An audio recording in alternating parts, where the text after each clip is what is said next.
সকালে কলেজে যাওয়ার জন্য রেডি হচ্ছিলাম। আম্মু রুমে এসে বলল, নোমান, তুই কলেজ শেষ করে তাড়াতাড়ি বাসায় ফিরিস। কেন আম্মু? আমরা সবাই আজ আমাদের গ্রামের বাড়ি যাচ্ছি। আমরা সবাই মানে? আমি তো যেতে পারবো না। আমার এক্সাম এখনো শেষ হয় নাই। কালকে আমার লাস্ট এক্সাম। তুই তো আমাকে বলেছিলি তোর পরীক্ষা আজকে শেষ হবে। আম্মু কিছুক্ষণ কি যেন একটা ভাবলো, তারপর বলল, আচ্ছা, তুই কালকে পরীক্ষা দিয়ে পরের দিন চলে যাস, আমরা আজকে যাই। আচ্ছা। আমি আবার বললাম, আম্মু হঠাৎ তোমাদের গ্রামের বাড়ি যাওয়ার কথা কেন মনে হলো? আগামী শুক্রবার প্রিয়ার বিয়ে। কি বলো কি আম্মু? এত পিচ্ছি একটা মাইয়ার কিভাবে বিয়ে হবে? পিসি কোথায়? প্রিয়া তো এবার এসএসসি পাশ করেছে। এসএসসি পাশ করেছে বলে বিয়ের বয়স হয়ে গেছে? হায় রে গ্রামের মানুষ। তোকে এসব নিয়ে ভাবতে হবে না, তুই শুধু ঠিক সময়ে পৌঁছে যাস। যা এখন কলেজে যা। আমার পরিচয়টা দিয়ে দেই। আমি নোমান, অনার্স লাস্ট ইয়ারের এক্সাম দিচ্ছি। প্রিয়া হলো আমার চাচাতো বোন, পিচ্ছি একটা মেয়ে। জানি না চাচা কেন এত তাড়াতাড়ি মেয়েটার বিয়ে দিয়ে দিচ্ছেন। পরের দিন পরীক্ষা দিয়ে বৃহস্পতিবার মানে প্রিয়ার গায়ে হলুদের দিন। আমি গ্রামের বাড়ি যাওয়ার জন্যে ট্রেনের টিকিট কাটলাম। সকাল 6:30 ট্রেন, তাই আমি ভোর 5টায় ঘুম থেকে উঠে রেডি হয়ে স্টেশনে পৌঁছালাম। এতদিন পরীক্ষা দিয়ে ইট পাথরের দুনিয়া থেকে বেরিয়ে গ্রামের সবুজ পরিবেশে যাচ্ছি। অনেক খুশি খুশি লাগছে। আর অনেক দিন পর গ্রামের বাড়িতে একটা বিয়ে খাচ্ছি। গ্রামের বিয়ের মজাই আলাদা, যা শহরের বিয়েতে পাওয়া যায় না। সকাল 7টা, ট্রেন চলছে তার দুরন্ত গতিতে। আমার কানের ইয়ারফোনটা বাজছে রোমান্টিক গান। দুপুর 12:30 এসে মেহেরপুর স্টেশনে পৌঁছালাম। যেহেতু চাচাদের বাসা স্টেশন থেকে বেশি দূরে না, তাই ভাবলাম রিক্সা দিয়েই যাই। রিক্সা দিয়ে গেলে গ্রামের সবুজ পরিবেশটা ভালো করে দেখতে পারবো। রিক্সা চলছে আপন গতিতে। চারিদিকে শুনশান বাতাস, পাখির কিচিরমিচির সবুজে ঘেরা মাঠ, অনেক ভালো লাগছে। কিছুক্ষণ পর রিক্সা এসে থামলো চাচার বাড়ির সামনে। আসলে চাচা হলেন এই এলাকার চেয়ারম্যান, তাই রিক্সাওয়ালাকে চাচার নাম বলাতেই একেবারে বাড়ির সামনে এনে নামিয়ে দিল। গেট খুলে বাড়িতে ঢুকলাম। বিশাল বাড়িটা খুব সুন্দর করে সাজানো।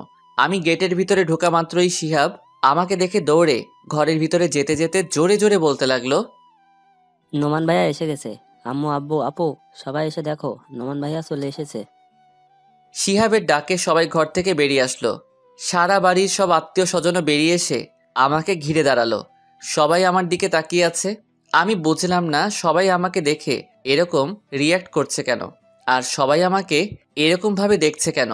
প্রিয়াকে দেখলাম সবার পিছনে দাঁড়িয়ে আছে, আমার দিকে একবার তাকাচ্ছে আর একবার লজ্জা পেয়ে চোখ নিচে নামাচ্ছে। আমি কিছুই বুঝতে পারছি না কি হচ্ছে এসব। হঠাৎ চাচা বললেন, চলো তোমরা সবাই জামাই বাবাজিকে নিয়ে ঘরে চলো। জামাই বাবাজি মানে? চাচা জামাই বাবাজি কাকে বলছে? আমি আমার পেছনে তাকালাম। না, আমার পেছনে তো কেউ নাই। তাহলে চাচা কাকে জামাই বাবাজি বলল? আমি চিন্তায় পড়ে গেলাম। আমাকে চিন্তিত দেখে আম্মু বলল, এই নোমান, কি ভাবছিস এত? তোকে কিছু ভাবতে হবে না, চল ঘরে চল, আমি তোকে সব বুঝিয়ে বলছি। আম্মু আমাকে রুমে নিয়ে গেল। আমি বললাম, আম্মু এসব কি হচ্ছে? আমি কিছুই বুঝতে পারছি না। আর চাচা আমাকে জামাই বাবাজি বলছে কেন? নিজের মেয়ের হবু স্বামীকে জামাই বাবাজি বলবে না তো কি বলবে? মানে আমি? হুম, তুই প্রিয়ার হবু বর। আগামীকাল তোদের বিয়ে। আম্মু, কি? আমার পক্ষে পিচিটাকে বিয়ে করা সম্ভব না। হঠাৎ আব্বু রুমে ঢুকে বলল, কি বললি তুই? কিছুটা ধমক দিয়ে কথাটা বললেন। হ্যাঁ আব্বু, আমি এই বিয়েটা করতে পারবো না। আর তাছাড়া আমার কি বিয়ের বয়স হয়েছে? আমার তো অনার্সই শেষ হয় নাই। শেষ হয় না তো কি হয়েছে? বিয়ের পর অনার্স মাস্টার সবই করবি। আব্বু, আমি আর কোনো কথা শুনতে চাই না। এই বলে আব্বু আম্মু দুজনে রুম থেকে বেরিয়ে গেলেন।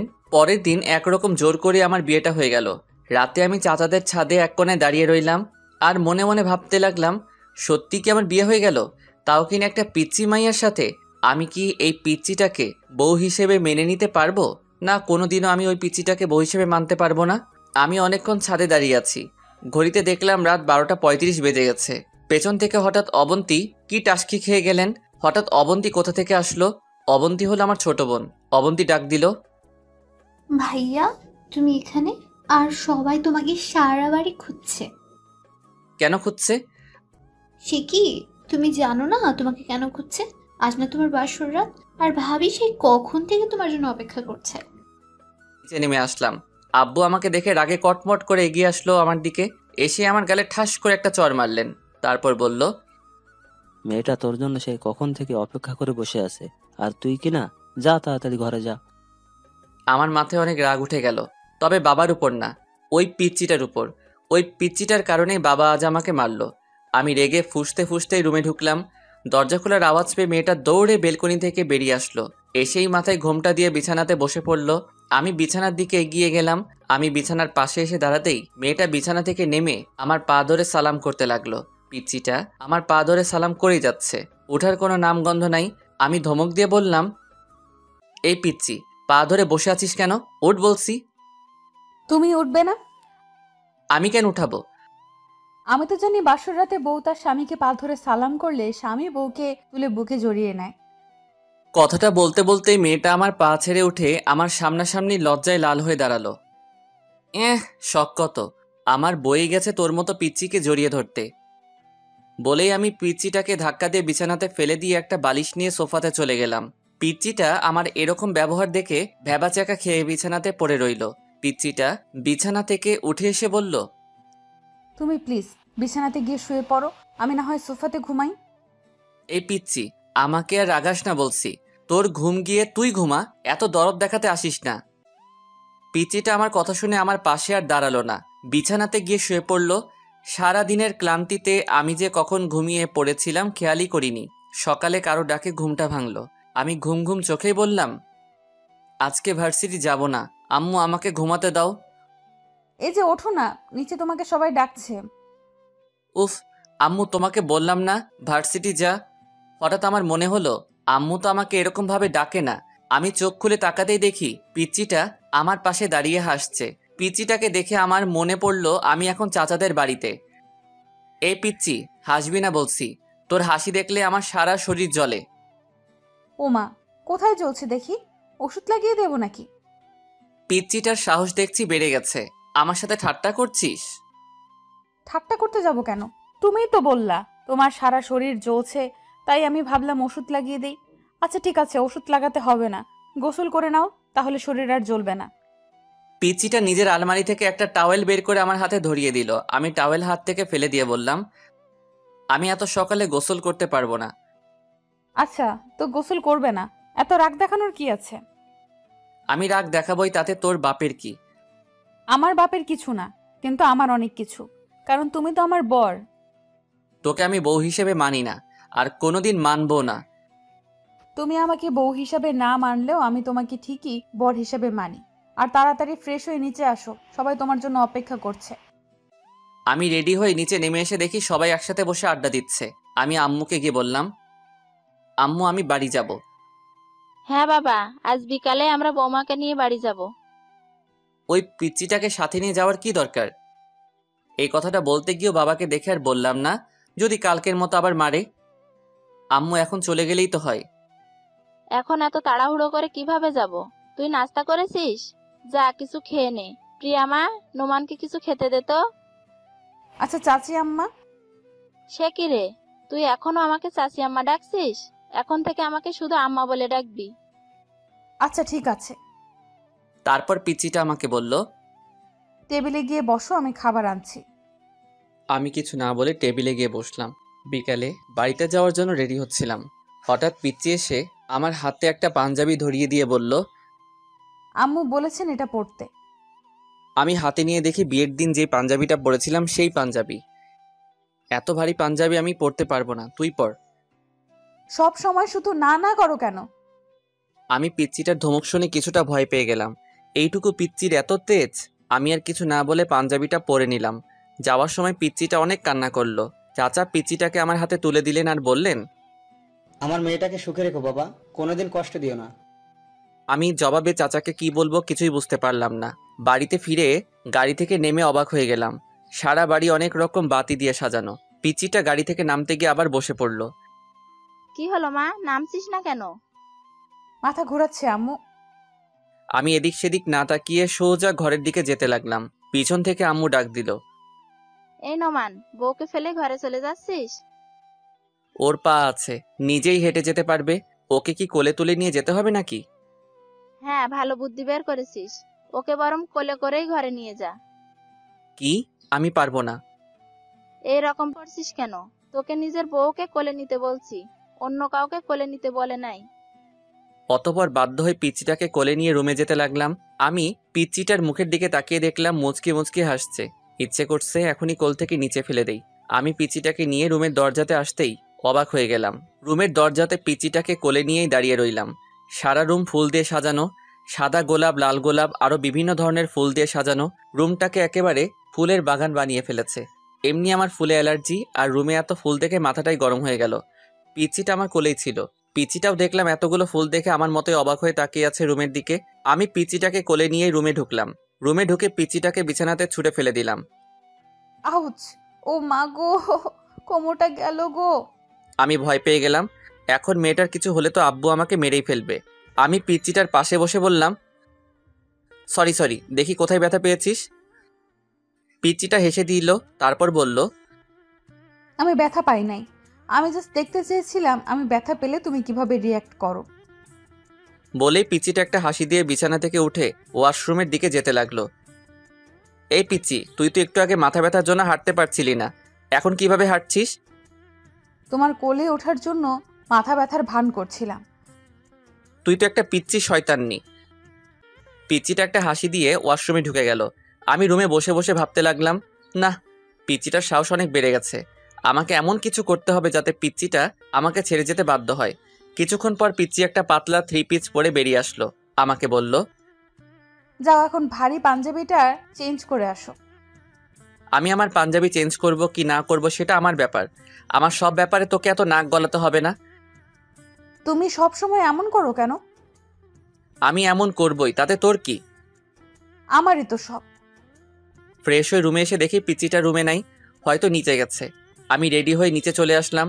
পিচিটা আম্মু আব্বু আর আমার বোন অবন্তীর সাথে হেসে হেসে কথা বলছে। পিচিটার কি সুন্দর নিষ্পাপ হাসি, কি মায়াভরা চোখ, একদম মায়াবতী। কেমন যেন ওর প্রতি আমার অনুভূতি কাজ করছিল। তারপর আমি এসব কি ভাবছি? আমি তো এইটুকু পিচিকে কোনোদিনও বউ হিসেবে মানতে পারবো না, তাহলে কেন আমি পিচিটার মায়ায় জড়াচ্ছি? কি রে, এখানে দাঁড়িয়ে কি ভাবছিস? তোর জন্য সেই কখন থেকে আমরা না খেয়ে বসে আছি। চল, রাতের খাবার খাবি, চল। সে কি আম্মু, তোমরা এখনো খাও নাই? না রে, আমরা অনেকবার প্রিয়াকে বলেছি চল আমরা খেয়ে নি। নোমান একটু রাত করেই খাবার খাই, কিন্তু পাগলি মেয়েটা কি বলে জানিস? বলে তুই খাবার খাওয়া না পর্যন্ত ও নাকি খেতে পারবে না। তাই আমরা ভাবলাম সবাই একসাথেই খাই। দেখছিস মেয়েটা এখন থেকেই কি রকম ভালোবাসে তোকে। লক্ষ্মী একটা মেয়ে। বলেই আম্মু পিচিটাকে বুকে জড়িয়ে নিলেন। পিচিটা লজ্জায় লাল হয়ে আম্মুর বুকে মাথা রাখলো।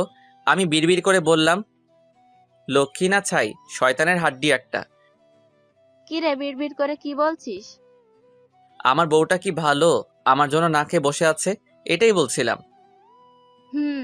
আচ্ছা চল, এখন সবাই খেয়ে নি, অনেক রাত হয়ে গেছে।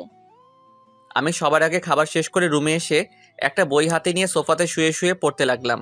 পিচ্চি রুমে ঢুকে ভিতর থেকে দরজা লাগিয়ে দিল। আমি বললাম, এই পিচ্চি, দরজা লক করছিস কেন?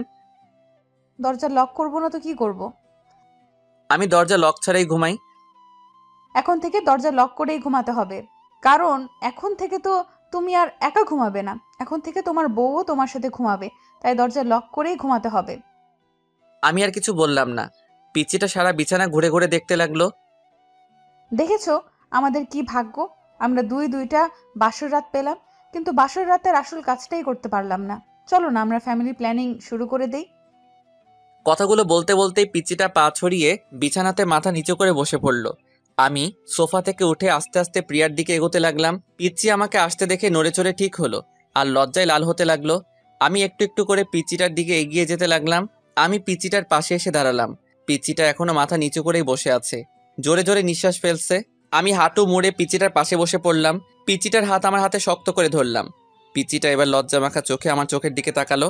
আমি বললাম, বোন, তুই আমার ছোট পিচ্চি বোন, তোর সাথে কি আমি এসব করতে পারি বল? প্রিয়া আমার কথা শুনে অবাক হয়ে আমার দিকে তাকালো, তারপর মুখটা মলিন করে বলল, ছি ছি, তুমি এসব কি বলছো? নিজের বউকে কেউ বোন বলে? দেখ প্রিয়া, তুই এখনো অনেক পিচ্চি, তোর এখনো বিয়ের বয়স হয় নাই। তুমি আমাকে যতটা পিচ্ছি ভাবছো আমি কিন্তু ততটাও পিচ্ছি না। বলেই প্রিয়া বিছানা থেকে উঠে দাঁড়ালো। আমি উঠলাম, আমি বললাম, তুই নিজেকে যতই বড় মনে করিস না কেন, তুই পিচ্ছিই থাকবি। না আমি পিচ্ছি না। হ্যাঁ তুই পিচ্ছি। আমি পিচ্ছি না। এইগুলো বলছে আর আমার দিকে এগিয়ে আসছে। আমি এক পা করে পিছিয়ে যাচ্ছি। আমি পিছাতে পিছাতে হঠাৎ পিছনে দেয়ালের সাথে আটকে গেলাম।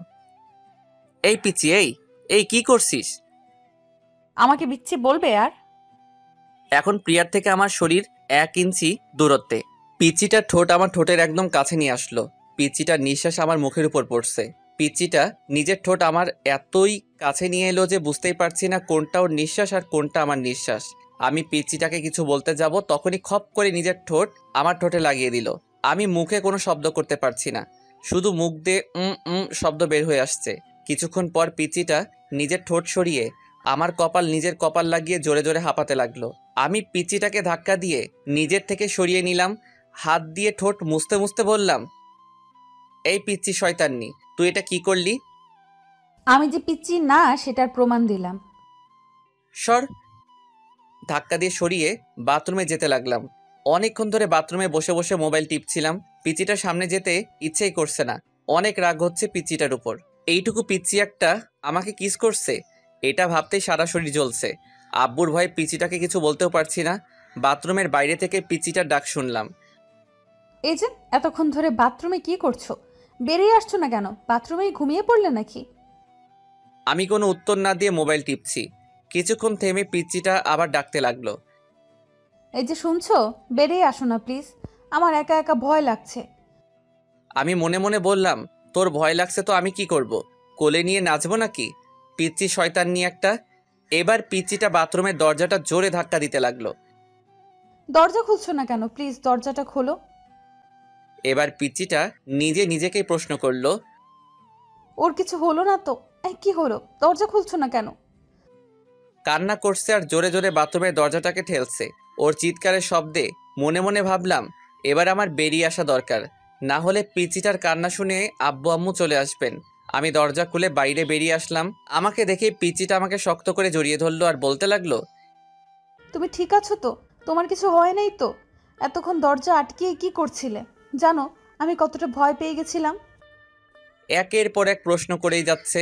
আমি পিচ্চিটাকে নিজের থেকে ছাড়িয়ে বললাম, সত্যি তুই একটা পিচ্চি। বলেই পিচ্চিটাকে পাশ কাটিয়ে বিছানা থেকে একটা বালিশ নিয়ে সোফাতে চলে গেলাম। পিচ্চিটা আমার পিছে পিছে আসলো। আমি সোফাতে বালিশ রেখে ঘুমাতে যাব, তখনই পিচ্চিটা আমাকে বলল, তুমি সোফাতে ঘুমাবে না, আমার সাথে বিছানাতে ঘুমাবে। আমি তোর সাথে ঘুমাতে পারবো না। তোমাকে আমার সাথেই ঘুমাতে হবে, না হলে কিন্তু। না ঘুমালে কি করবি? হ্যাঁ, ওর মুখোমুখি হয়ে কথাটা বললাম। আমার সাথে না ঘুমালে শ্বশুর আব্বাকে ডাক দেবো আর বলবো তুমি আমাকে মারছো। কি বললি? আমি তোকে মারছি? তুমি আমাকে মারো নাই সেটা শুধু আমি আর তুমি জানি, আব্বু তো আর জানে না। তুই আমাকে ব্ল্যাকমেইল করছিস? আমার প্রশ্নের উত্তর না দিয়ে উল্টো আমাকে প্রশ্ন করলো। তুমি বলো আমার সাথে ঘুমাবে নাকি আমি আব্বুকে ডাক দিব? তোর মতো পিচ্চি শয়তানির সাথে আমি ঘুমাতে পারবো না। ওকে, তাহলে আমি আব্বুকে ডাক দেই। আব্বু। আমি ওর মুখ চেপে ধরে বললাম, এই কি করছিস? আমি ঘুমাবো, তোর সাথেই ঘুমাবো। প্লিজ আব্বুকে ডাক দিস না, পিচ্চি শয়তান নিয়ে একটা। শেষ পর্যন্ত পিচ্চিটাকে নিয়ে বিছানাতে ঘুমাতে গেলাম। ওর বালিশটা ঠেলে এক পাশে দিলাম, আমার বালিশটা টেনে অন্য পাশে আনলাম। আমাদের মাঝখানে বড় গ্যাপ রাখলাম। লাইট নিভিয়ে বালিশে মাথা রাখলাম। হুট করে পিচ্চিটা নিজের বালিশ ছেড়ে আমার বালিশে চলে আসলো। সোজা আমার বুকে মাথা রেখে 2 হাত দিয়ে আমাকে জড়িয়ে ধরলো। আমি সাথে সাথে ওকে আমার থেকে ছাড়িয়ে নিলাম। এই পিচ্চি, কি করছিস? তোর বালিশে গিয়ে ঘুমা। না, তোমার বুকেই ঘুমাবো। তোর বালিশে গিয়ে ঘুমা বলছি।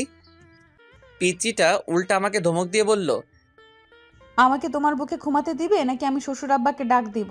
আব্বু। আমি আবার পিচ্চিটার মুখ চেপে ধরে বললাম, এই পিচ্চি শয়তান্নি, কথায় কথায় আব্বুকে ডাক দিস কেন? অতবার বাধ্য হয়ে পিচ্চিটাকে বুকে নিয়ে ঘুমালাম। সকালে ঘুম থেকে উঠে মেয়েটার কাণ্ড দেখে আমি অবাক হয়ে গেলাম। পিচ্চিটার একটা পা আমার পেটের উপর আর আমার মাথাকে নিজের বুকে শক্ত করে জড়িয়ে আমাকে কোলবালিশ বানিয়ে ঘুমিয়ে আছে। আমি পিচিটার বাহু থেকে নিজেকে ছাড়ানোর চেষ্টা করছি, কিন্তু পিচিটা আমাকে ছাড়ছেই না, আরও শক্ত করে আমাকে জড়িয়ে ধরছে। তার মানে পিচিটা এখন জেগেই আছে। আমি বললাম, এই পিচি, আমাকে ছাড় বলছি। পিচিটা আমাকে ছাড়ছেই না। আমি এবার জোর করে পিচিটার থেকে ছুটে আসলাম। ফ্রেশ হয়ে রুমে এসে দেখি পিচিটা নাই, হয়তো উঠে নিচে চলে গেছে। আমি রেডি হয়ে নিচে খাবার টেবিলে চলে আসলাম। সবাই একসাথে নাস্তা করছি। আব্বু বললেন, নোমান, তুই কোথাও বের হচ্ছিস নাকি? জি আব্বু, বন্ধুদের সাথে একটু দেখা করতে যাব। বৌমাকে সাথে নিয়ে যা, একটা ভালো কলেজে ভর্তি করে দিস। আব্বু, তার চেয়ে বরং ওকে ওর বাড়িতে পাঠিয়ে দাও, প্রিয়া ওর বাড়ি থেকেই পড়াশোনা করুক। পিচিটার হাসি মুখ মলিন হয়ে গেল। আব্বু বললেন, প্রিয়া এখন আমাদের বাড়ির বউ, আমাদের বাড়ি থেকেই পড়াশোনা করবে। তোকে আমি যেটা বলছি তুই সেটা কর। আমি মুখ গোমড়া করে বললাম, আচ্ছা আব্বু। আমার আচ্ছা আব্বু শুনে পিচিটার মুখে হাসি ফুটে উঠল। ঢং যত্ত সব। আমি বাইক নিয়ে পিচিটার জন্য বাইরে দাঁড়িয়ে আছি। মনে মনে বলি, কিরে পিচিটা এখনো আসছে না কেন? সেই কখন রেডি হতে গিয়েছিল। কিছুক্ষণ পর পিচিটা বেরিয়ে আসলো। আমি পিচিটাকে দেখে হা করে তাকিয়ে রইলাম। পিচিটাকে সাদা একটা পরীর মতো লাগছে। পিচিটা একটা সাদা জামা পরে বের হয়ে আসলো, ঠোঁটে লাল লিপস্টিক, চোখে গাঢ় করে কাজল। এক কথায় অসাধারণ লাগছে পিচিটাকে। এভাবে তাকিয়ে আছো কেন? আমার লজ্জা লাগছে। পিচিটার কথায় আমি ওর থেকে চোখ সরিয়ে নিলাম। যেভাবে সেজে আসছিস, বোঝা যাচ্ছে কোনো বিয়ে বাড়িতে যাচ্ছিস।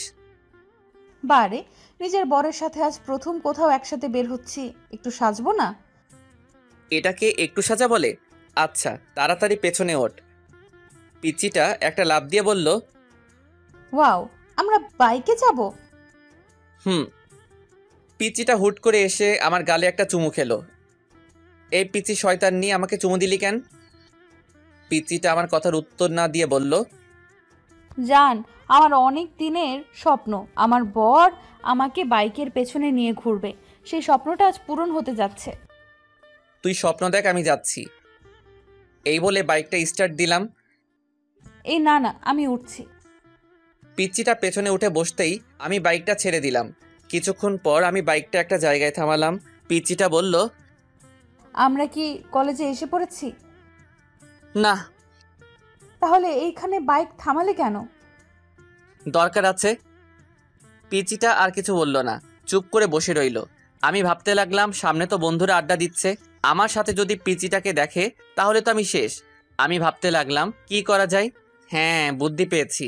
আমি পিচিটাকে বললাম, এই পিচি, আমাকে শক্ত করে জড়িয়ে ধর। পিচিটা খুশি হয়ে আমাকে শক্ত করে ধরলো। আমি বাইকটা স্টার্ট দিলাম। আস্তে আস্তে বাইকের স্পিড অনেকটা বাড়িয়ে দিলাম। পিচিটা ভয় পেয়ে আরো শক্ত করে জড়িয়ে ধরছে আর আমাকে কি যেন বলছে। বাতাসের শ শ শ আওয়াজে পিচিটার কথা আমি ভালো করে শুনতে পারছি না। আমাদের আড্ডার জায়গা ফেলে আসতেই আমি বাইকের স্পিড কমিয়ে দিলাম। তারপর একটা কলেজের সামনে এসে বাইক থামালাম। পিচিটা বাইক থেকে নেমে কান্না করে দিল। হ্যাঁ, এই পিচি, কি হলো? কি কান্না করছিস কেন? তুমি এত স্পিডে বাইক চালিয়ে আসলে কেন? আমি কত ভয় পেয়ে গেছিলাম। হ্যাঁ হ্যাঁ হ্যাঁ। সত্যি তুই একটা পিচ্চি, কান্না থামা বলছি। সবাই দেখছে এভাবে রাস্তায় কান্না করছিস, মানুষ কি ভাববে? পিচ্চিটা কেঁদেই চলছে। এই পিচ্চি, কান্না থামা বলছি, না হলে কিন্তু। এবার আরো জোরে জোরে কান্না করতে লাগলো। আমি বাড়িতে গিয়ে শ্বশুর আব্বাকে সব বলবো। তুমি আমাকে মারছো আর অনেক স্পিডে বাইক চালিয়েছো। এই মেয়ে, আমি তোকে কখন মারলাম? এটা তো ডাহা মিথ্যা কথা।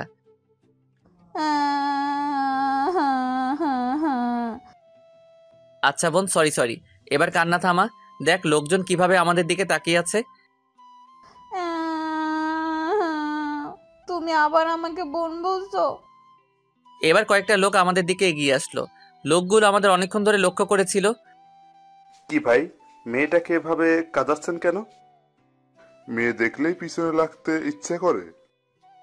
বলে লোকটা নিজের হাতের শার্ট উপরে তুলতে তুলতে আমার দিকে এগিয়ে আসছে। আরে ভাই, থামেন থামেন, উনি আমার বউ, আমার উপর রাগ করে কান্না করছে।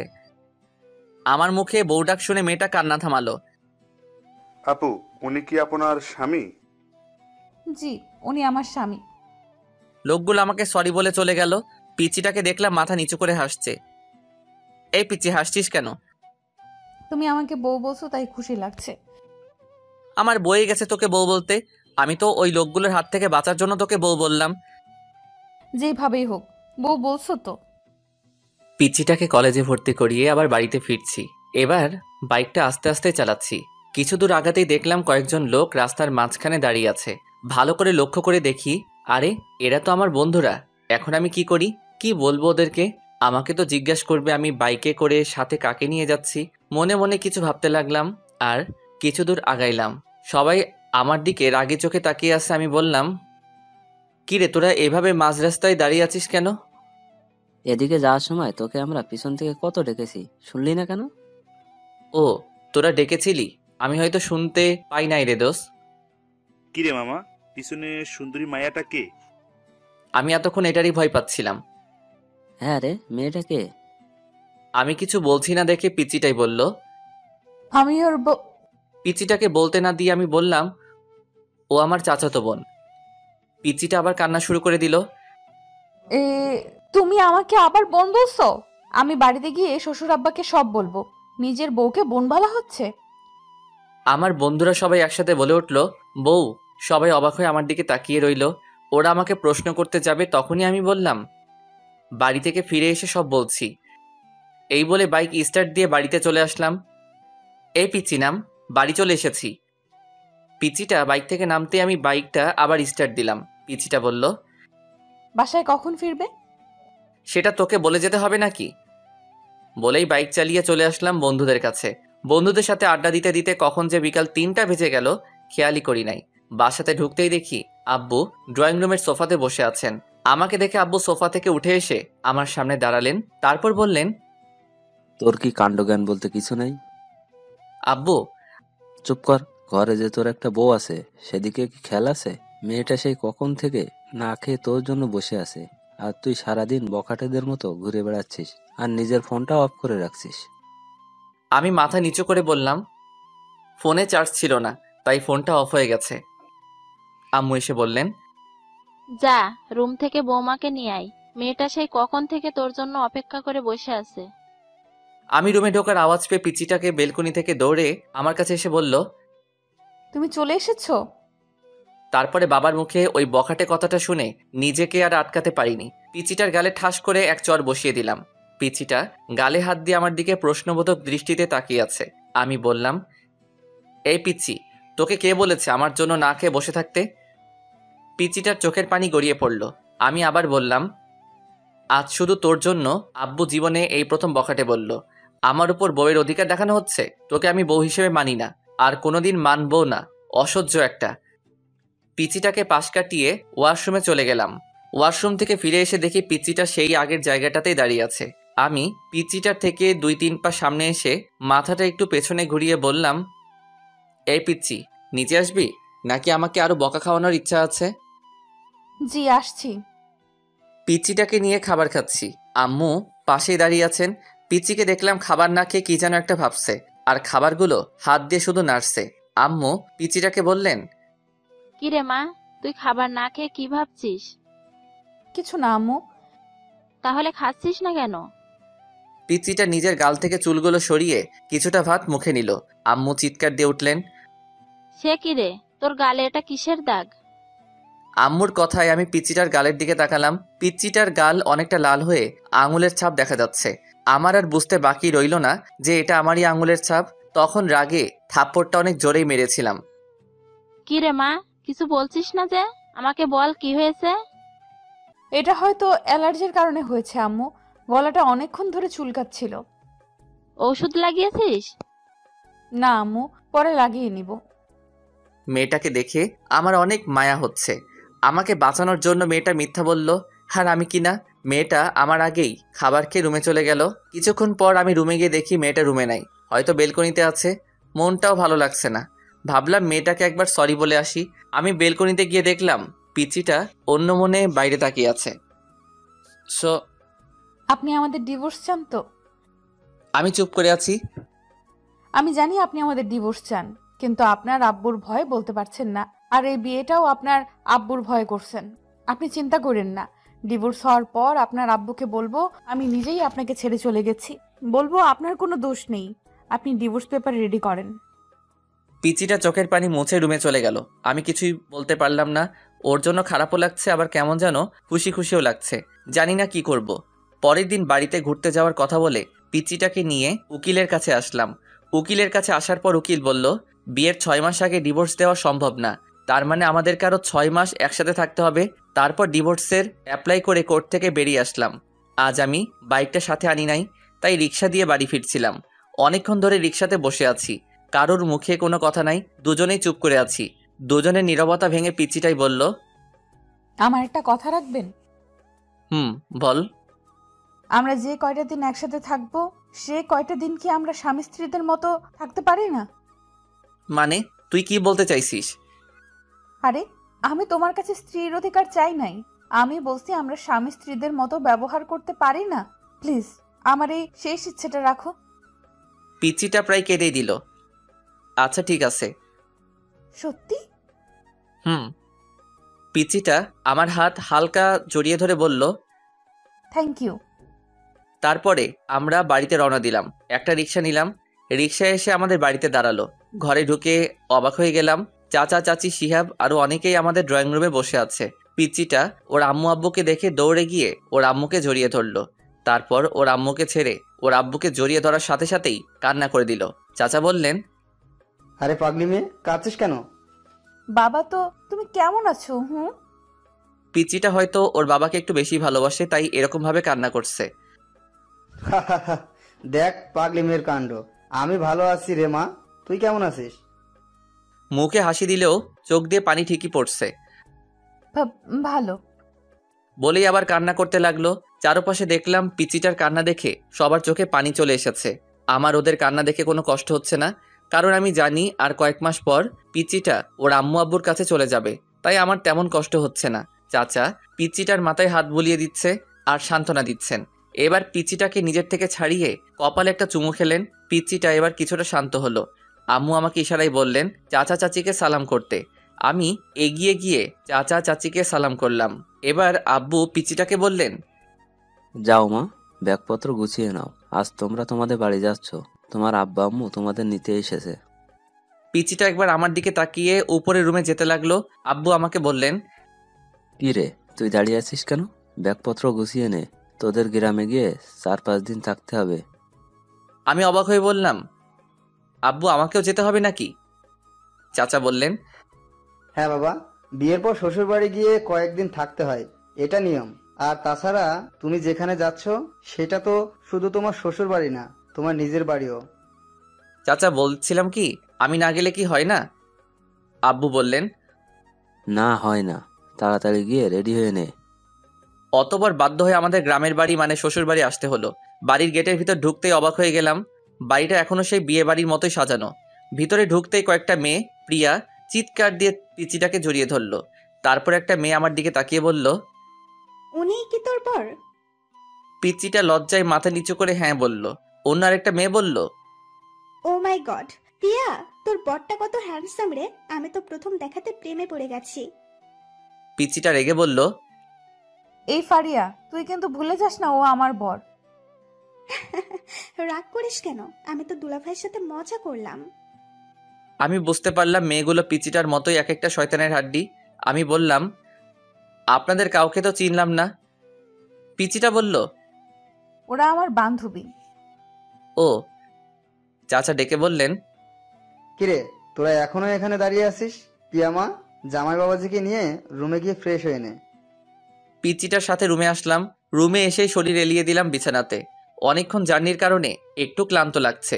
পিচিটা আমার সামনে এসে দাঁড়িয়ে বলল, তুমি আগে ফ্রেশ হবে নাকি আমি আগে ফ্রেশ হয়ে নেব?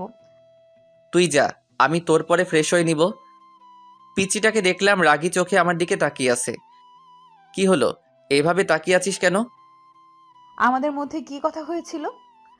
কি? তুমি আমাকে কথা দিয়েছিলে না আমরা যে কয়টা দিন একসাথে থাকবো সে কয়টা দিন স্বামী স্ত্রীদের মতো থাকবো। তাহলে তুমি আমাকে এখনো তুই তুই করে রাখছো কেন? তুমি আমাকে পিচ্ছি রাখতে পারো, তাতে আমার কোনো সমস্যা নাই, কিন্তু এই তুই তুই করে রাখবে না। আমার কেমন জানি তোমার মুখে তুই রাখটা সহ্য হয় না। ওকে, চেষ্টা করব। চেষ্টা করবা মানে? আচ্ছা রে বাবা, তুমি করে ডাকবো, খুশি?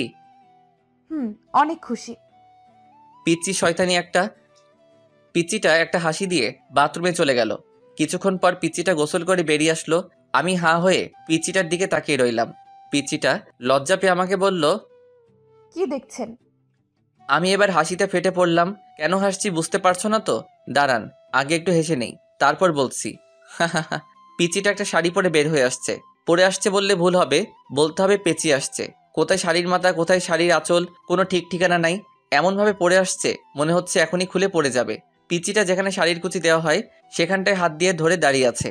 পিচিটার পেট দেখা যাচ্ছে, তাই লজ্জায় লাল হয়ে আমার সামনে দাঁড়িয়ে আছে। এটা কি পড়ছো? বলেই হাসতে হাসতে আবার বিছানায় গড়াগড়ি খেতে লাগলাম। তুমি খুব খারাপ। দেখছো আমি শাড়ি পরতে পারছি না আর তুমি দাঁত কেলিয়ে হাসছো। সেখানে দাঁড়িয়ে কান্না করতে লাগলো। সরি, আমাকে দিয়ে আমি ঠিক করে দিচ্ছি। সত্যি তুমি আমাকে পরিয়ে দেবে? লজ্জায় লাল হয়ে বলল। আমার কি যে লজ্জা লাগছে, আবার খুশিও হচ্ছে। না, আমি শুধু ঠিক করে দিব। এদিকে আয়। আবার তুই ডাকোস? আচ্ছা ঠিক আছে, এদিকে আসো। পিচিটা একটা হাসি দিয়ে আমার কাছে এগিয়ে আসলো। আমি প্রথমে পিচিটার আঁচল ঠিক করলাম। পিচিটার শরীরে আমার হাত লাগতেই পিচিটা কেঁপে উঠল। তারপর পেটের নাভিসহ কিছুটা অংশ বেরিয়ে এসেছিল, সেই জায়গায় শাড়ি দিয়ে ঢাকতে গিয়ে আমার হাত লেগে গেল ওর পেটে। পিচিটা ছিটকে আমার থেকে সরে পিছিয়ে গেল। আমি বললাম, কি হলো, এভাবে পিছিয়ে গেলে কেন? কিছু না। বলেই পিচিটা আবার আমার দিকে এগিয়ে আসলো। এবার আমি পিচিটা যে জায়গায় হাত দিয়ে ধরে রেখেছিল সেটা ওর হাত থেকে নিলাম। আমি ওর হাত থেকে নিয়ে শাড়িটা কুচি দিতে লাগলাম। কুচি দিয়ে যেই ওর নাভির নিচে গুছতে যাব তখনই পিচিটা আমার হাত ধরে ফেললো। এটা আমাকে দাও, আমি পারবো। আমি আর কিছু না বলে ওর হাতে কুচিটা ধরিয়ে দিলাম। পিচিটা কুচি হাতে নিয়ে বাথরুমে ঢুকে গেল। কিছুক্ষণ পর পিচিটা বাথরুম থেকে শাড়িটা ঠিক করে বেরিয়ে আসলো। পিচিটার চোখ দুটো লাল হয়ে অনেক ফুলে আছে। সরি, তোমার চোখ মুখ এরকম লাগছে কেন? তুমি কি কান্না করছিলে নাকি? কি বলো কি? আমি কান্না করতে যাব কেন? ও আচ্ছা, এতক্ষণ পিচিটাকে আমি ভালো করে খেয়াল করি নাই। এখন চোখ পড়তে আমি হাঁ করে তাকিয়ে রইলাম। পিচিটাকে শাড়িতে এত সুন্দর মানিয়েছে যে আমি লিখে বোঝাতে পারবো না। কালো শাড়ির কালো চুলগুলো ছেড়ে আসছে পিচিটা, একদম মায়াবতী লাগছে পিচিটাকে। পিচিটা আমার তাকানো দেখে লজ্জা পেল। কি দেখছো? এই কথা বলতে গিয়েও কিছু একটা ভেবে আটকে গেলাম। নিজেই নিজেকে বলতে লাগলাম, আমি এসব কি ভাবছি? ও তো একটা পিচ্চি মেয়ে, ও তো আমার চাচাতো বোন। আমি তো কোনো দিনও ওকে বউ হিসেবে মেনে নিতে পারবো না। তাহলে কেন আমি ওর দিকে এরকমভাবে তাকিয়ে আছি? পিচিটা আবার বলল, কি হলো, কি ভাবছো? কিছু না। বলে আমি বাথরুমে ঢুকে গেলাম। তারপর অনেকক্ষণ গোসল করলাম। গোসল শেষে মনে হলো, শিট, আমি তো টাওয়েল সাথে আনি নাই। পরনে যে কাপড়গুলো নিয়ে বাথরুমে ঢুকেছিলাম সেগুলোও ভিজিয়ে ফেলেছি। এখন আমি বাথরুম থেকে বের হই কিভাবে? বাথরুমের দরজাটা কিছুটা ফাঁক করে দেখলাম পিচিটা কোথায় আছে। পিচিটাকে দেখলাম আয়নাতে চুল আঁচড়াচ্ছে। আমি শুধু মুখটা বের করে বললাম, এই মেয়ে। হঠাৎ আমার আওয়াজে পিচিটা চমকে উঠল। কে? পিচিটা ভয়ে ভয়ে রুমের চারদিকে তাকিয়ে খুঁজতে লাগলো। এই পিচ্চি, আমি। বাথরুমের দরজাতে দেখো। পিচিটা আমাকে দেখে নিজের বুকে থুতু দিল। ও তুমি? আমি তো ভয় পেয়ে গেছিলাম। তুমি সত্যিই পিচ্চি, একটুতেই ভয় পেয়ে যাও। তুমি এভাবে দরজাতে মুখ করে দাঁড়িয়ে আছো কেন? আমি এবার অসহায় হয়ে বললাম, আমার টাওয়েলটা দাও না প্লিজ। পিচিটা একটা হাসি দিয়ে ব্যাগ থেকে টাওয়েল বের করে আমার হাতে এনে দিল। থ্যাংক ইউ বলেই ঠাস করে দরজাটা লাগিয়ে দিলাম। তারপর আরও 3 দিন এই বাড়িতে থেকে আমাদের বাড়িতে চলে আসলাম। বাড়িতে আসার পরের দিন থেকেই পিচিটা কলেজে যেতে শুরু করলো। পিচিটাকে প্রতিদিন সকালে ওর কলেজে দিয়ে আমি আমার ভার্সিটি চলে যাই, আবার আসার সময় সাথে করে বাড়িতে নিয়ে আসি। এখন পিচিটার সাথে স্বাভাবিকভাবেই কথাবার্তা বলি। আজকে সকালে একটু বেশি ঘুম পাচ্ছে। পিচিটা সেই কখন থেকে আমাকে ডাকছে, কিন্তু আমি ঘুমে চোখই খুলতে পারছি না। পিচিটা অনেকক্ষণ ধরে আমাকে ডাকতে ডাকতে হাঁপিয়ে গেল। এবার পিচিটা রেগে বলল, তুমি উঠবে নাকি আমি আব্বুকে ডেকে নিয়ে আসবো? বলেই পিচিটা রুম থেকে বেরিয়ে যেতে লাগলো। আমি আব্বুর কথা শুনে ঘুম ঘুম চোখেই পিচ্চিটাকে ডাক দিলাম, এই পিচ্চি শয়তান্নি, দাঁড়াও, আমি উঠছি, আব্বুকে ডাকতে হবে না। অনেক কষ্ট করে ঘুম থেকে উঠে ফ্রেশ হতে গেলাম। ফ্রেশ হয়ে এসে রেডি হয়ে নিচে এসে দেখি পিচিটা আগে থেকে রেডি হয়ে বসে আছে। আমি হালকা কিছু নাস্তা করে পিচিটাকে নিয়ে বাড়ি থেকে বের হলাম। আমি বাইকে বসে পিচিটাকে বললাম বাইকে উঠে বসতে, কিন্তু পিচিটা উঠছে না, আমার দিকে তাকিয়ে আছে। কি হলো, এইভাবে তাকিয়ে আছো কেন? দেরি হয়ে যাচ্ছে তো। তুমি এত সুন্দর কেন? বলেই আমার চুলগুলো এলোমেলো করে দিল। চোখ থেকে সানগ্লাসটা নিয়ে নিজের ব্যাগের ভিতর ঢুকিয়ে নিল। এই পিচ্চি, আজকে তোমার কি হয়েছে? এসব কি করছো? দাও আমার গ্লাসটা দাও। না, দিব না। তোমাকে এত স্মার্ট হয়ে থাকতে হবে না। কলেজের কয়েকটা নির্লজ্জ মেয়ে তোমার দিকে কিরকম হাঁ করে তাকিয়ে থাকে সেটা আমার সহ্য হয় না। ও তাই নাকি? আচ্ছা ঠিক আছে, এখন তাড়াতাড়ি ওঠো, দেরি হয়ে যাচ্ছে। বাইকে উঠতে উঠতে বলল, কি ঠিক আছে? কিছু না, এত কথা বলো কেন? বাইক স্টার্ট দিয়ে এক টানে পিচিটার কলেজে চলে আসলাম। পিচিটা বাইক থেকে নামার পর আমি বললাম, এই পিচি শোনো, কি? কলেজ শেষ হওয়ার পর একটু সামনে এগিয়ে গেলেই আমাকে পাবে। তুমি একটু হেঁটে চলে এসো প্লিজ, আমার কিছু কাজ আছে, আমি আবার ঘুরে এদিকে আসতে পারবো না। আচ্ছা। পিচিটা কলেজের গেটের ভিতর ঢুকে গেল। আমি বাইক স্টার্ট দিয়ে কিছু জায়গা এগিয়ে দেখি সায়ান মুখটা মলিন করে বসে আছে, আর আবির, রিহান, রাকিব সায়ানকে সান্ত্বনা দিচ্ছে। আমি সায়ানের কাছে যেতে যেতে বললাম, কিরে মজনু, তোর লাইলি এখনো আসে নাই? আমি কাছে যেতেই সায়ান আমাকে জড়িয়ে ধরে কান্না করতে লাগলো। প্লিজ বন্ধু, তুই কিছু একটা কর, আমি জুনিয়াকে ছাড়া বাঁচবো না। জুনিয়া হলো সায়ানের গার্লফ্রেন্ড। 3 বছর ধরে ওদের রিলেশন। দুজন দুজনকে অনেক ভালোবাসে। কিছুদিন পর জুনিয়ার বিয়ে, কিন্তু জুনিয়া না পারছে ফ্যামিলি ছেড়ে সায়ানের কাছে চলে আসতে, না পারছে সায়ানকে ছাড়া অন্য কাউকে বিয়ে করতে। আজ জুনিয়া সায়ানের সাথে লাস্ট দেখা করতে আসছে। লাস্ট দেখা করবে সেই কথা শুনেই রাতে সায়ান আমাকে ফোন করে জানিয়ে দিয়েছিল। অনেকক্ষণ অপেক্ষার পর জুনিয়া আসলো। আমাদের সবাইকে দেখে কিছুটা অবাক হলো। আমি বললাম, জুনিয়া এদিকে আসো। আমি জুনিয়াকে ওদের থেকে কিছু দূরে নিয়ে গেলাম। আমি বললাম, জুনিয়া সত্যি করে বলো তো, তুমি কি সায়ানকে ছাড়া অন্য কারোর সাথে থাকতে পারবে? ওকে ছাড়া থাকতে পারবো না বলে তো মরার রাস্তা বেছে নিয়েছি। তুমি কি মনে করেছো তুমি মরে গেলে সায়ান বেঁচে থাকতে পারবে? এবার মেয়েটা কান্না করতে লাগলো। তো আমি কি করব বলেন ভাইয়া? পালিয়ে যাও। কিন্তু আমার ফ্যামিলি? দেখো জুনিয়া, তোমরা পালিয়ে গিয়ে বিয়ে করার পর যখন তোমার কোলে ছোট্ট আরেকটা জীবন আসবে, তখন তোমার ফ্যামিলি ওই বাচ্চাটার দিকে তাকিয়ে সব মান অভিমান ভুলতে বাধ্য হবে। কিন্তু জুনিয়াকে ওর কথাটা বলতে না দিয়ে পিচিটা এসে বলল। এই যে আমি চলে এসেছি। তারপর জুনিয়ার দিকে তাকিয়ে বলল, ওই মেয়েটা কে? বলছি তুমি ওদের কাছে গিয়ে বসো, আমি ওর সাথে কিছু ইম্পর্টেন্ট কথা বলে আসছি। মেয়েটার সাথে তোমার কিসের ইম্পর্টেন্ট কথা?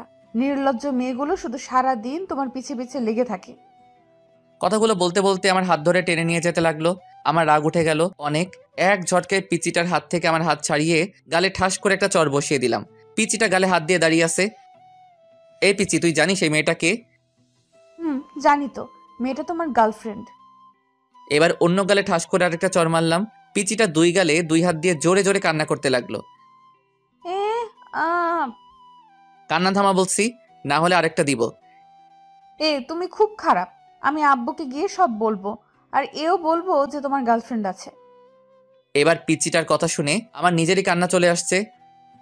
বোন রে, তুই কিছু না বোঝার আগে কেন বাচ্চাদের মতো পাগলামি করিস? বাচ্চাদের মতো কি, তুই তো বাচ্চাই। ও আমার গার্লফ্রেন্ড না, সায়নের গার্লফ্রেন্ড। আমি এখানে 2টা জীবন বাঁচানোর চেষ্টা করছি, আর তুই ঢং ঢং শুরু করছিস। এবার পিচিটা সবকিছু বুঝতে পেরে কান্না থামিয়ে চোখের পানি মুছে একটা হাসি দিয়ে আমাকে বলল, সরি। এবার পিচিটার কাণ্ড দেখে আমারই হাসি চলে এলো। একটু আগে কি কান্নাটাই না করলো, আর এখন আসছে। পিচি একটা। এতক্ষণ জুনিয়া আমাদের দিকে তাকিয়েছিল। জুনিয়া আমাদের দিকে তাকিয়ে হাসছে। আমি বললাম, তো কি সিদ্ধান্ত নিলে জুনিয়া? আমি পালিয়ে যেতে প্রস্তুত ভাইয়া। তারপর ওই দিনই সায়ান আর জুনিয়া চট্টগ্রাম পালিয়ে যায়। কয়েক মাস পর, আর মাত্র 7 দিন বাকি আমার আর পিচিটার ডিভোর্স পেপার আসতে। পিচিটা আমার সাথে এমন ব্যবহার করে বোঝাই যায় না। যে আর মাত্র কয়েকদিন পর ওর সাথেই আমার ডিভোর্স হবে। আজ আমার ফ্রেন্ড রিহানের বার্থডে। রাতে পিচিটাকে বললাম, এই পিচি, আমার জন্য অপেক্ষা কইরো না, রাতে বাসায় ফিরতে আমার দেরি হবে। কেন দেরি হবে কেন? আজ আমার ফ্রেন্ড রিহানের বার্থডে। ও আচ্ছা। মুখে বলতে হচ্ছে, কিন্তু আমি জানি পিচিটা ঠিকই আমার জন্য না খেয়ে বসে থাকবে। রিহানের বার্থডে পার্টিটা শুধু আমাদের 3 জনকে নিয়েই হচ্ছে। আমি, রাকিব আর আবির কেক কাটা শেষে রিহানকে নিয়ে কয়েকটা সেলফি তুলে ফেসবুকে আপলোড দিলাম। তারপর কিছু খাবার খেয়ে আমি ওদের থেকে বিদায় নিয়ে চলে আসছিলাম। তখনই আমাকে রিহান আটকাচ্ছিল। কিরে, কোথায় যাচ্ছিস? আসল পার্টিটাই তো হলো না। বলে একটা ব্যাগ থেকে 3টা বোতল বের করলো। কিরে, এসব কিসের বোতল? এইগুলা মদের বোতল? চি, সর এখান থেকে। আমি এগুলো খাই না। কি তোরা জানিস না আমি এগুলো খাই না? জানি, তবু আজ খেতে হবে। আমাকে জোরাজোরি করতে লাগলো। শেষ পর্যন্ত ওদের জোরাজোরিতে বাধ্য হয়ে নাক টিপে হাফ গ্লাস খেলাম। হাফ গ্লাস খাওয়ার পরই আমার নেশা ধরে গেল। আমার আরও খেতে ইচ্ছে করতেছে। আমার পাশে এক বোতল রাখা ছিল, বোতলটার মুখ খুলে ঠক ঠক করে বোতলের অর্ধেক শেষ করতেই আবির আমার হাত থেকে বোতলটা কেড়ে নিল। এই নিয়ান, কি করছিস? আবিরও আমার মতো এসব খায় না। রাকিব আর রিহান অনেক জোরাজোরির পরেও আবির খায় নাই। চল বাড়ি যাবি। আবির আমাকে বাইকে করে বাড়িতে নিয়ে আসলো। আমাকে বাসার সামনে পৌঁছে দিয়ে আবির চলে গেল। আমার কাছে ঘরের দ্বিতীয় চাবি ছিল, সেটা দিয়ে আমি ঢুকলাম। মাথা ঘুরছে, হাঁটতে পারছি না, কষ্ট করে রুমে আসলাম। দরজা ধাক্কা দিতেই খুলে গেল। পিচিটা বিছানাতেই বসা ছিল, আমাকে দেখে উঠে এসে বলল, এতক্ষণে আসলে? আমি কিছু বললাম না। পিচিটার দিকে ঘোর লাগা চোখে তাকিয়ে রইলাম। আজ পিচিটাকে দেখে আমার ভিতরে কী রকম জানি একটা উত্তেজনা ফিল করছি। আমি পিচিটাকে বললাম, এই তুই আমার বউ না? আয় আয়, আমার কাছে আয়। এ কি তোমার মুখ থেকে কিসের ওকে বলতে না দিয়ে ওর ঠোঁটে আমার ঠোঁট লাগিয়ে দিলাম। তারপর পিচিটার ঠোঁট ছেড়ে দিয়ে পিচিটাকে ধাক্কা দিয়ে বিছানাতে ফেলে দিলাম। বিছানাতে ফেলে দেওয়ার পর আমার শার্ট খুলতে লাগলাম। পিচিটার মুখ লজ্জায় লাল হয়ে যাচ্ছে। তারপর শার্ট খুলে আমিও বিছানাতে পড়ে গেলাম। বিছানাতে পড়ে পিচিটাকে জড়িয়ে ধরলাম। ও আমাকে ছিটকে মেরে দূরে সরে গেল। আমি আবার পিচিটাকে টেনে আমার কাছে নিয়ে আসলাম। ও আমাকে এড়ানোর চেষ্টা করছে, বারবার দূরে সরে যাওয়ার চেষ্টা করছে। এবার ওরে আমি ওর শরীরের উপরে উঠে ওর একটা ঠোঁটে আমার একটা ঠোঁট বসিয়ে চলে গেলাম অন্য জগতে। সকালে ঘুম থেকে উঠে বিছানাতে বসলাম, মাথাটা ঝিমঝিম করছে। হঠাৎ আমার খেয়াল হলো আমার শরীরে কোনো কাপড় নেই। কাপড় নাই বলতে একটা সুতাও নাই, শুধু পাতলা একটা চাদর দিয়ে সারা শরীর ঢাকা। কাল রাতের কথা মনে পড়তেই আমি চমকে উঠলাম। শিট, এটা আমি কি করলাম? বলেই বিছানাতে একটা ঘুষি দিলাম। আমার প্রায় কান্না চলে আসছে। পাশে তাকিয়ে দেখলাম পিচ্চিটা আছে নাকি। না, পিচ্চিটা নাই। পিচ্চিটাকে দেখলাম গোসল করে চুল মুছতে মুছতে বাথরুম থেকে বেরিয়ে আসছে। লজ্জায় আমার দিকে তাকাতে পারছে না। মাথা নিচু করে আমাকে বলল, বাথরুমে গরম পানি রাখা আছে, গোসল করে নাও। বলেই রুম থেকে বেরিয়ে গেল। তারপর কি আর করব, বাথরুমে ঢুকে গরম পানি দিয়ে গোসল করলাম। তারপর আমি রেডি হয়ে ঘর থেকে বেরিয়ে গেলাম। রান্নাঘরে গিয়ে দেখলাম আম্মুর সাথে রান্না করছে। আমি বললাম, এই প্রিয়া, রুমে আসো। পিচ্চিটা রুমে এসে বলল, কিছু বলবে? এটা খেয়ে নাও। কিসের ওষুধ এটা? এটা পিল। তারপর ও আমার দিকে বাঁকা চোখে তাকালো। পিল শব্দটা শুনে পিচিটা আমার থেকে কয়েক পা পিছিয়ে গেল। মুখটা মলিন করে আমার দিকে হা করে তাকিয়ে রইল। আমি বললাম, সরি, প্লিজ আমাকে মাফ করে দিও। রাতে যে কি হয়েছিল আমার, সত্যি বলছি, তখন আমার কোনো হুঁশ জ্ঞান ছিল না। পিচিটা কোনো কথা বলছে না, শুধু চোখ দিয়ে অনর্গল পানি ধরে যাচ্ছে। আমি বললাম, প্লিজ তুমি কেঁদো না। তুমি কাঁদলে আমি নিজেকে কোনো দিন ক্ষমা করতে পারবো না। প্লিজ পিলটা খেয়ে নাও। বলে আমি রুম থেকে বেরিয়ে গেলাম। প্রিয়া সেখানেই স্তব্ধ হয়ে কিছুক্ষণ দাঁড়িয়ে রইল। তারপর দৌড়ে বাথরুমে ঢুকে গেল। বাথরুমে ঢুকেই শাওয়ার ছেড়ে শাওয়ারের নিচে বসে হাউমাউ করে চিৎকার করে কান্না করতে লাগলো। এখন প্রিয়া যত জোরেই কান্না করুক না কেন, সেই কান্নার আওয়াজ বাইরে যাবে না, তাই ইচ্ছামতো চিৎকার করে কান্না করতে লাগলো। প্রিয়া ভেবেছিল কাল রাতের ঘটনার পর আমি তাকে আর দূরে সরিয়ে রাখতে পারবে না। এখন আমি তাকে মেনে নিব, কিন্তু একটু আগে যখন আমি তার হাতে পিলটা ধরিয়ে দিলাম, তখন মাথায় যেন আকাশ ভেঙে পড়ল। এইটুকু একটা পিলকে প্রিয়ার কাছে মনে হয়েছিল যেন এটা পৃথিবীর সবচেয়ে ভারী একটা জিনিস। সেই ভারী জিনিসটা আমি প্রিয়ার হাতে ধরিয়ে দিলাম। আমি রুম থেকে বের হয়ে এসে ড্রয়িং রুমের সোফাতে বসলাম। মনে মনে ভাবতে লাগলাম, আমি কি মেয়েটার সাথে একটু বেশি অপরাধ করে ফেলেছি? আমি যদি মেয়েটাকে স্ত্রী হিসেবে নাই মানতে পারি, তাহলে কেন আমি মেয়েটার সতীত্ব নষ্ট করলাম? নিজেকে নিজের কাছে অনেক অপরাধ বোধ হচ্ছে। মনে হচ্ছে যেন আমি এই পৃথিবীর সবচেয়ে বড় অপরাধী। মেয়েটার জন্য অনেক মায়া হচ্ছে। পিচিটার আর আমার ডিভোর্স পেপার আসতে আর মাত্র 4 দিন বাকি। পিচিটা এখন আমার সাথে আগের মতো কথা বলে না, আগের মতো পাগলামি করে না। কিছু জিজ্ঞেস করলে শুধু সেটার উত্তর দেয়। উত্তর দেওয়ার ধরন এমন, হ্যাঁ, না, ঠিক আছে, এর বেশি পিচিটা আমার সাথে একটা কথাও বলে না। এখন কলেজে আমাকে ছাড়াই একা একাই চলে যায়। আমি বলেছিলাম আমার সাথে যেতে, কিন্তু পিচিটা বলে সে নাকি একা যেতে পারবে। আমি পিচিটার সেই পাগলামিগুলোকে অনেক মিস করি। পিচিটার কিছু হলে একটুতেই কেঁদে ফেলা, আমাকে বারবার আব্বুর ভয় দেখানো, এইগুলো অনেক মিস করি। আজ বন্ধুদের সাথে কিছুক্ষণ আড্ডা দেওয়ার পর চলে আসলাম পিচিটার কলেজের সামনে। কিছুক্ষণ পর পিচিটা বেরিয়ে আসলো। আমি পিচিটাকে বললাম, বাইকে উঠো। পিচিটা কিছু না বলে আমাকে পাশ কাটিয়ে একটা রিক্সাতে উঠে গেল। আমি পিচিটার কাণ্ড দেখে বোকা বনে গেলাম। যে মেয়েটা আমার বাইকের পেছনে উঠতে সবসময় পাগল হয়ে থাকতো, সেই মেয়ে আজ আমার সামনে দিয়ে একটা রিক্সাতে উঠলো। আমার কেন জানি বুকের ভেতরটায় অনেক কষ্ট ফিল হচ্ছে। আমার এরকম কষ্ট হচ্ছে কেন? তাহলে কি আমি মেয়েটাকে ভালোবেসে ফেলেছি? সত্যি কি আমি মেয়েটাকে ভালোবেসে ফেলেছি? নিজেই নিজেকে প্রশ্ন করতে লাগলাম। সেখানে আর দাঁড়িয়ে না থেকে বাড়িতে চলে আসলাম। রুমে ঢুকে দেখলাম মেয়েটা গোসল করে বাথরুম থেকে বের হচ্ছে। আর টাওয়েল দিয়ে চুল মুছছে। আজ কেন জানি আমার কাছে মেয়েটাকে অন্যরকম লাগছে। বারবার পিচিটার দিকে চোখ যাচ্ছে। পিচিটার মুখটা আজ এত ফ্যাকাশে লাগছে কেন? অনেকক্ষণ ধরে দেখছি পিচিটা মনমরা হয়ে কি যেন একটা ভাবছে। পিচিটা আয়নার সামনে দাঁড়িয়েছিল। আমি বললাম, তোমার কি কিছু হয়েছে? মেয়েটা আমার কথায় পিছন ঘুরে আমার দিকে কিছুক্ষণ প্রশ্নবোধক দৃষ্টিতে তাকিয়ে রইল। তারপর মুখটা মলিন করে শুধু একটা শব্দ বলল, না। মেয়েটা রুম থেকে বেরিয়ে গেল। আমি বুঝলাম না মেয়েটা আমার দিকে এরকমভাবে তাকালো কেন। মেয়েটা কি চোখের ভাষা দিয়ে আমাকে কিছু বোঝাতে চাইছিল? রাত 10টা 30 মিনিট। আমি আগে খাবার শেষ করে রুমে এসে মেয়েটার জন্য অপেক্ষা করছিলাম। মেয়েটা এতক্ষণ ধরে আসছে না কেন? আমি রুম থেকে বের হয়ে মেয়েটাকে ডাকতে লাগলাম, প্রিয়া, এই প্রিয়া। মেয়েটা বলল, আসছি। দৌড়াতে দৌড়াতে মেয়েটা রুমে আসলো। আমার সামনে এসে দাঁড়ালো। হাঁপাতে হাঁপাতে বলল, কিছু বলবে? এতক্ষণ ধরে রুমে আসছিলে না, তার জন্যই ডাকলাম। মুখটা মলিন করে বলল, আর কিছু বলবে না? আমি জানি মেয়েটা আমার মুখ থেকে কি শুনতে চাইছে। আমি মেয়েটার আমার জন্য এরকম অস্থিরতা দেখে মনে মনে হাসতে লাগলাম। তারপর মুখে একটা হাসি এনে বললাম, না আর কি বলবো। মেয়েটা হতাশ হয়ে বলল, ও।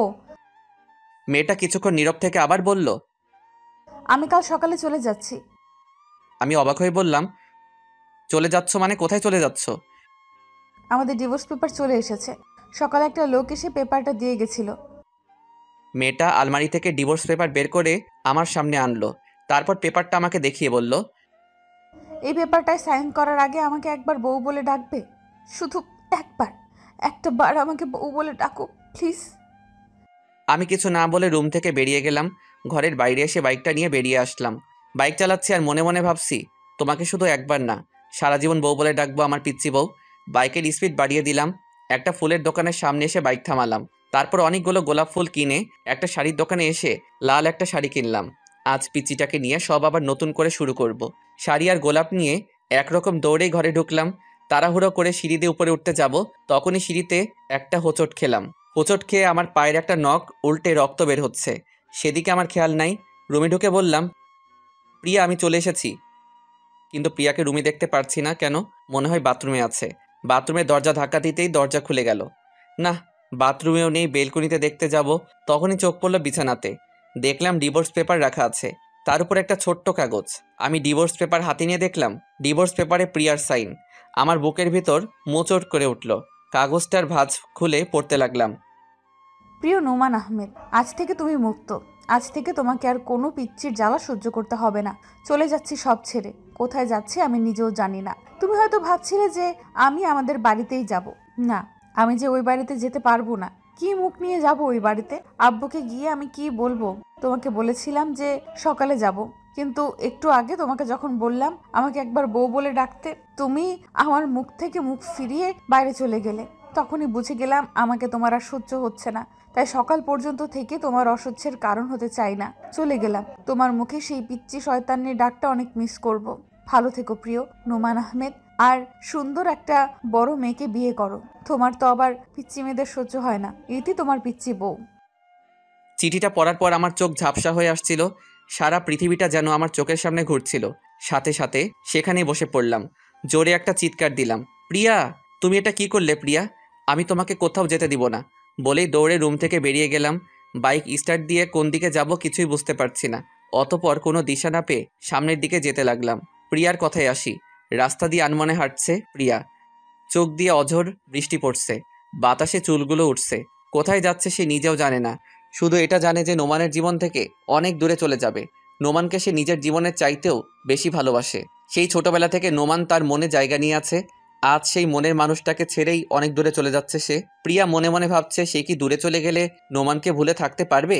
আবার নিজেকে নিজেই উত্তর দিচ্ছে, নিজেকে ভুলতে পারে কিন্তু নোমানকে কোনো দিনও ভুলে থাকতে পারবে না। এসব ভাবতে ভাবতে কোন সময় যে মাঝ রাস্তায় চলে এসেছে নিজেও জানে না। পেছন থেকে হঠাৎ একটা কার এসে প্রিয়াকে অনেক জোরে ধাক্কা দিল। প্রিয়া ছিটকে অনেক দূরে গিয়ে পড়ল। আস্তে আস্তে চোখ বন্ধ হয়ে আসছে। প্রিয়ার চোখ বন্ধ করার আগে চোখে ঝাপসা দেখতে পেল একটা লোক তাকে পাজা করে কোলে তুলছে। আমার কথায় আসি। হন্যে হয়ে প্রিয়াকে এদিক সেদিক খুঁজে বেড়াচ্ছি, কিন্তু কোথাও খুঁজে পাচ্ছি না। কোথায় গেল মেয়েটা? তাহলে কি মেয়েটাকে আর খুঁজে পাবো না? আর খুঁজে পাবো না। সেই কথা মনে পড়তেই বাইক থামিয়ে বাইক থেকে নেমে সেখানেই রাস্তার পাশে বসে পড়লাম। তাহলে আমি কি আমার পিচিটাকে হারিয়ে ফেলেছি? না, এটা হতে পারে না। বলে জোরে একটা চিৎকার দিলাম, প্রিয়া! চিৎকার করে কান্না করতে লাগলাম আর জোরে জোরে বলতে লাগলাম, প্রিয়া তুমি কোথায়? প্লিজ আমাকে ছেড়ে কোথাও যেও না প্রিয়া। প্রিয়া, আমি তোমাকে অনেক ভালোবাসি প্রিয়া। এই পিচ্চি শয়তানি, তুই শুনতে পারছিস? আমি তোকে অনেক ভালোবাসি। হাউমাউ করে কান্না করতে লাগলাম। এই প্রিয়া, তুমি আমার থেকে একবার বউ ডাক শুনতে চেয়েছিলে না? এই যে আমি তোমাকে বউ ডাকছি। বউ, এই বউ, তুমি কোথায়? বউ, তুমি শুনতে পারছো? আমি তোমাকে বউ ডাকছি। কি আল্লাহ, তুমি আমার পিচ্চি বউকে আমার কাছে এনে দাও। আমি যে ওকে ছাড়া বাঁচবো না আল্লাহ, সব দোষ আমার। বলেই পাশের ল্যাম্পপোস্টে নিজের মাথা বাড়ি দিতে লাগলাম। বাড়ি দিতে দিতে একসময় আমার মাথা দিয়ে রক্ত ঝরতে লাগলো। তবু আমি থামছি না, মাথায় বাড়ি দিয়ে চলছি। হঠাৎ আমার চোখে অন্ধকার হয়ে আসলো, আমার মাথা ঘুরতে লাগলো। তারপর আমি মাটিতে লুটিয়ে পড়লাম। এরপরে কি হয়েছিল আমার আর কিছু মনে নেই। প্রিয়া বলে চিৎকার দিয়ে উঠলাম। এ কি, আমি কোথায়? সারা রুমে চোখ বোলাতেই বুঝতে পারি এটা একটা হসপিটাল। মাথায় ব্যথা অনুভব করলাম, মাথায় হাত দিয়ে দেখি ব্যান্ডেজ। আমার চিৎকার শুনে আম্মু দৌড়ে ক্যাবিনে ঢুকলেন। আম্মু আমার পাশে এসে বসে বললেন, এখন কেমন লাগছে নোমান? আমি আম্মুর প্রশ্নের উত্তর না দিয়ে কান্না করতে করতে বললাম, আম্মু প্রিয়া। চুপ কর, তোকে আর কিছু বলতে হবে না। আমি চিঠিটা পড়েছি আর তোদের ডিভোর্স পেপারটাও দেখেছি। তুই মেয়েটার সাথে এমন কেন করলি নোমান? বলে আম্মু কান্না করতে করতে কেবিন থেকে বেরিয়ে গেলেন। আমি অসুস্থ না হলে হয়তো আম্মু আমার গালে কষে একটা চড় মারতেন। আমার অসুস্থতার জন্য সেটা করলেন না। আমার প্রিয়ার কথা মনে পড়তেই আমার বুকটা কেঁপে উঠল। হাতের স্যালাইন খুলে হাসপাতালের সিট থেকে নামলাম। দাঁড়াতেই পারছি না, অনেক কষ্ট হচ্ছে। তবু উঠে দাঁড়ালাম। যতই কষ্ট হোক আমাকে যে যেতে হবে, আমার পিচিটাকে যে খুঁজে বের করতেই হবে। কেবিন থেকে বেরিয়ে পড়লাম, মাথাটা ঝিমঝিম করছে। আমাকে দেখে আম্মু চিৎকার দিয়ে উঠলেন, নোমান, তুই এই অবস্থাতে কোথায় যাচ্ছিস? বলে পেছন থেকে আম্মু আমার হাত চেপে ধরলেন। আম্মু, আমাকে ছাড়ো, আমাকে যেতে হবে। প্রিয়াকে খুঁজে বের করতে হবে। নোমান বাবা, এরকম পাগলামি করিস না। তোর শরীরটা যে ভালো না। তাছাড়া প্রিয়াকে খুঁজতে তোর আব্বু আর চাচা গেছেন। না আম্মু, আমাকেও যেতে হবে। বলেই এক ঝটকায় আম্মুর থেকে আমার হাত ছাড়িয়ে দৌড়ে যেতে লাগলাম। কিছুটা যেতেই মাথাটা ঘুরতে লাগলো, আর যেতে পারলাম না। সেখানেই মাথা ঘুরে পড়ে গেলাম। প্রিয়ার কথায় আসি। এদিকে আজ 3 দিন পর প্রিয়ার জ্ঞান ফিরল। প্রিয়া চোখ খুলতে নিজেকে একটা হসপিটালে দেখতে পেল। পাশে লক্ষ্য করে দেখে নোমানের বয়সে একটা ছেলে বসে আছে। প্রিয়া বলল, আমি কোথায় আর এখানে কিভাবে আসলাম? প্রিয়াকে উঠতে দেখে ছেলেটা বলল, আপনার এখন কেমন লাগছে? ভালো, কিন্তু আমি এখানে কেন আর এটা কোন জায়গা? ছেলেটা বলল, আপনি এখন মালয়েশিয়ায়। তারপর প্রিয়া বলল, মানে আমি মালয়েশিয়ায় কিভাবে আসলাম? আমি তো একটা গাড়ির সাথে। বলার আগেই প্রিয়াকে আটকিয়ে ছেলেটা বলল, হ্যাঁ, সেদিন আপনি আমার গাড়ির সাথে ধাক্কা খেয়েছিলেন। ধাক্কাটা অনেক জোরে লেগেছিল, আপনার অনেক ব্লিডিং হচ্ছিল। আমি আপনাকে সেখানকার একটা হসপিটালে নিয়ে যাই। অনেকক্ষণ আপনার চিকিৎসা চলার পর ডাক্তার বেরিয়ে এসে বলে 72 ঘন্টার ভিতরে আপনার জ্ঞান না ফিরলে আপনাকে আর বাঁচানো সম্ভব হবে না। অতঃপর উন্নত চিকিৎসার জন্য সেদিন আপনাকে আমি মালয়েশিয়া নিয়ে আসি, আর আজ ঠিক 71 ঘন্টা পর আপনার জ্ঞান ফিরল। আপনি আমাকে কেন বাঁচালেন? আমি মরে গেলেই তো ভালো হতো। আমার সামনে একজন মানুষ মারা যাবে সেটা আমি চেয়ে চেয়ে দেখব? তা আবার আমার গাড়ির সাথে অ্যাক্সিডেন্ট হয়েছে। আচ্ছা, আপনি সেদিন মাঝ রাস্তা দিয়ে হাঁটছিলেন কেন? আর মরে গেলে ভালো হতো এটা কেন বলছেন?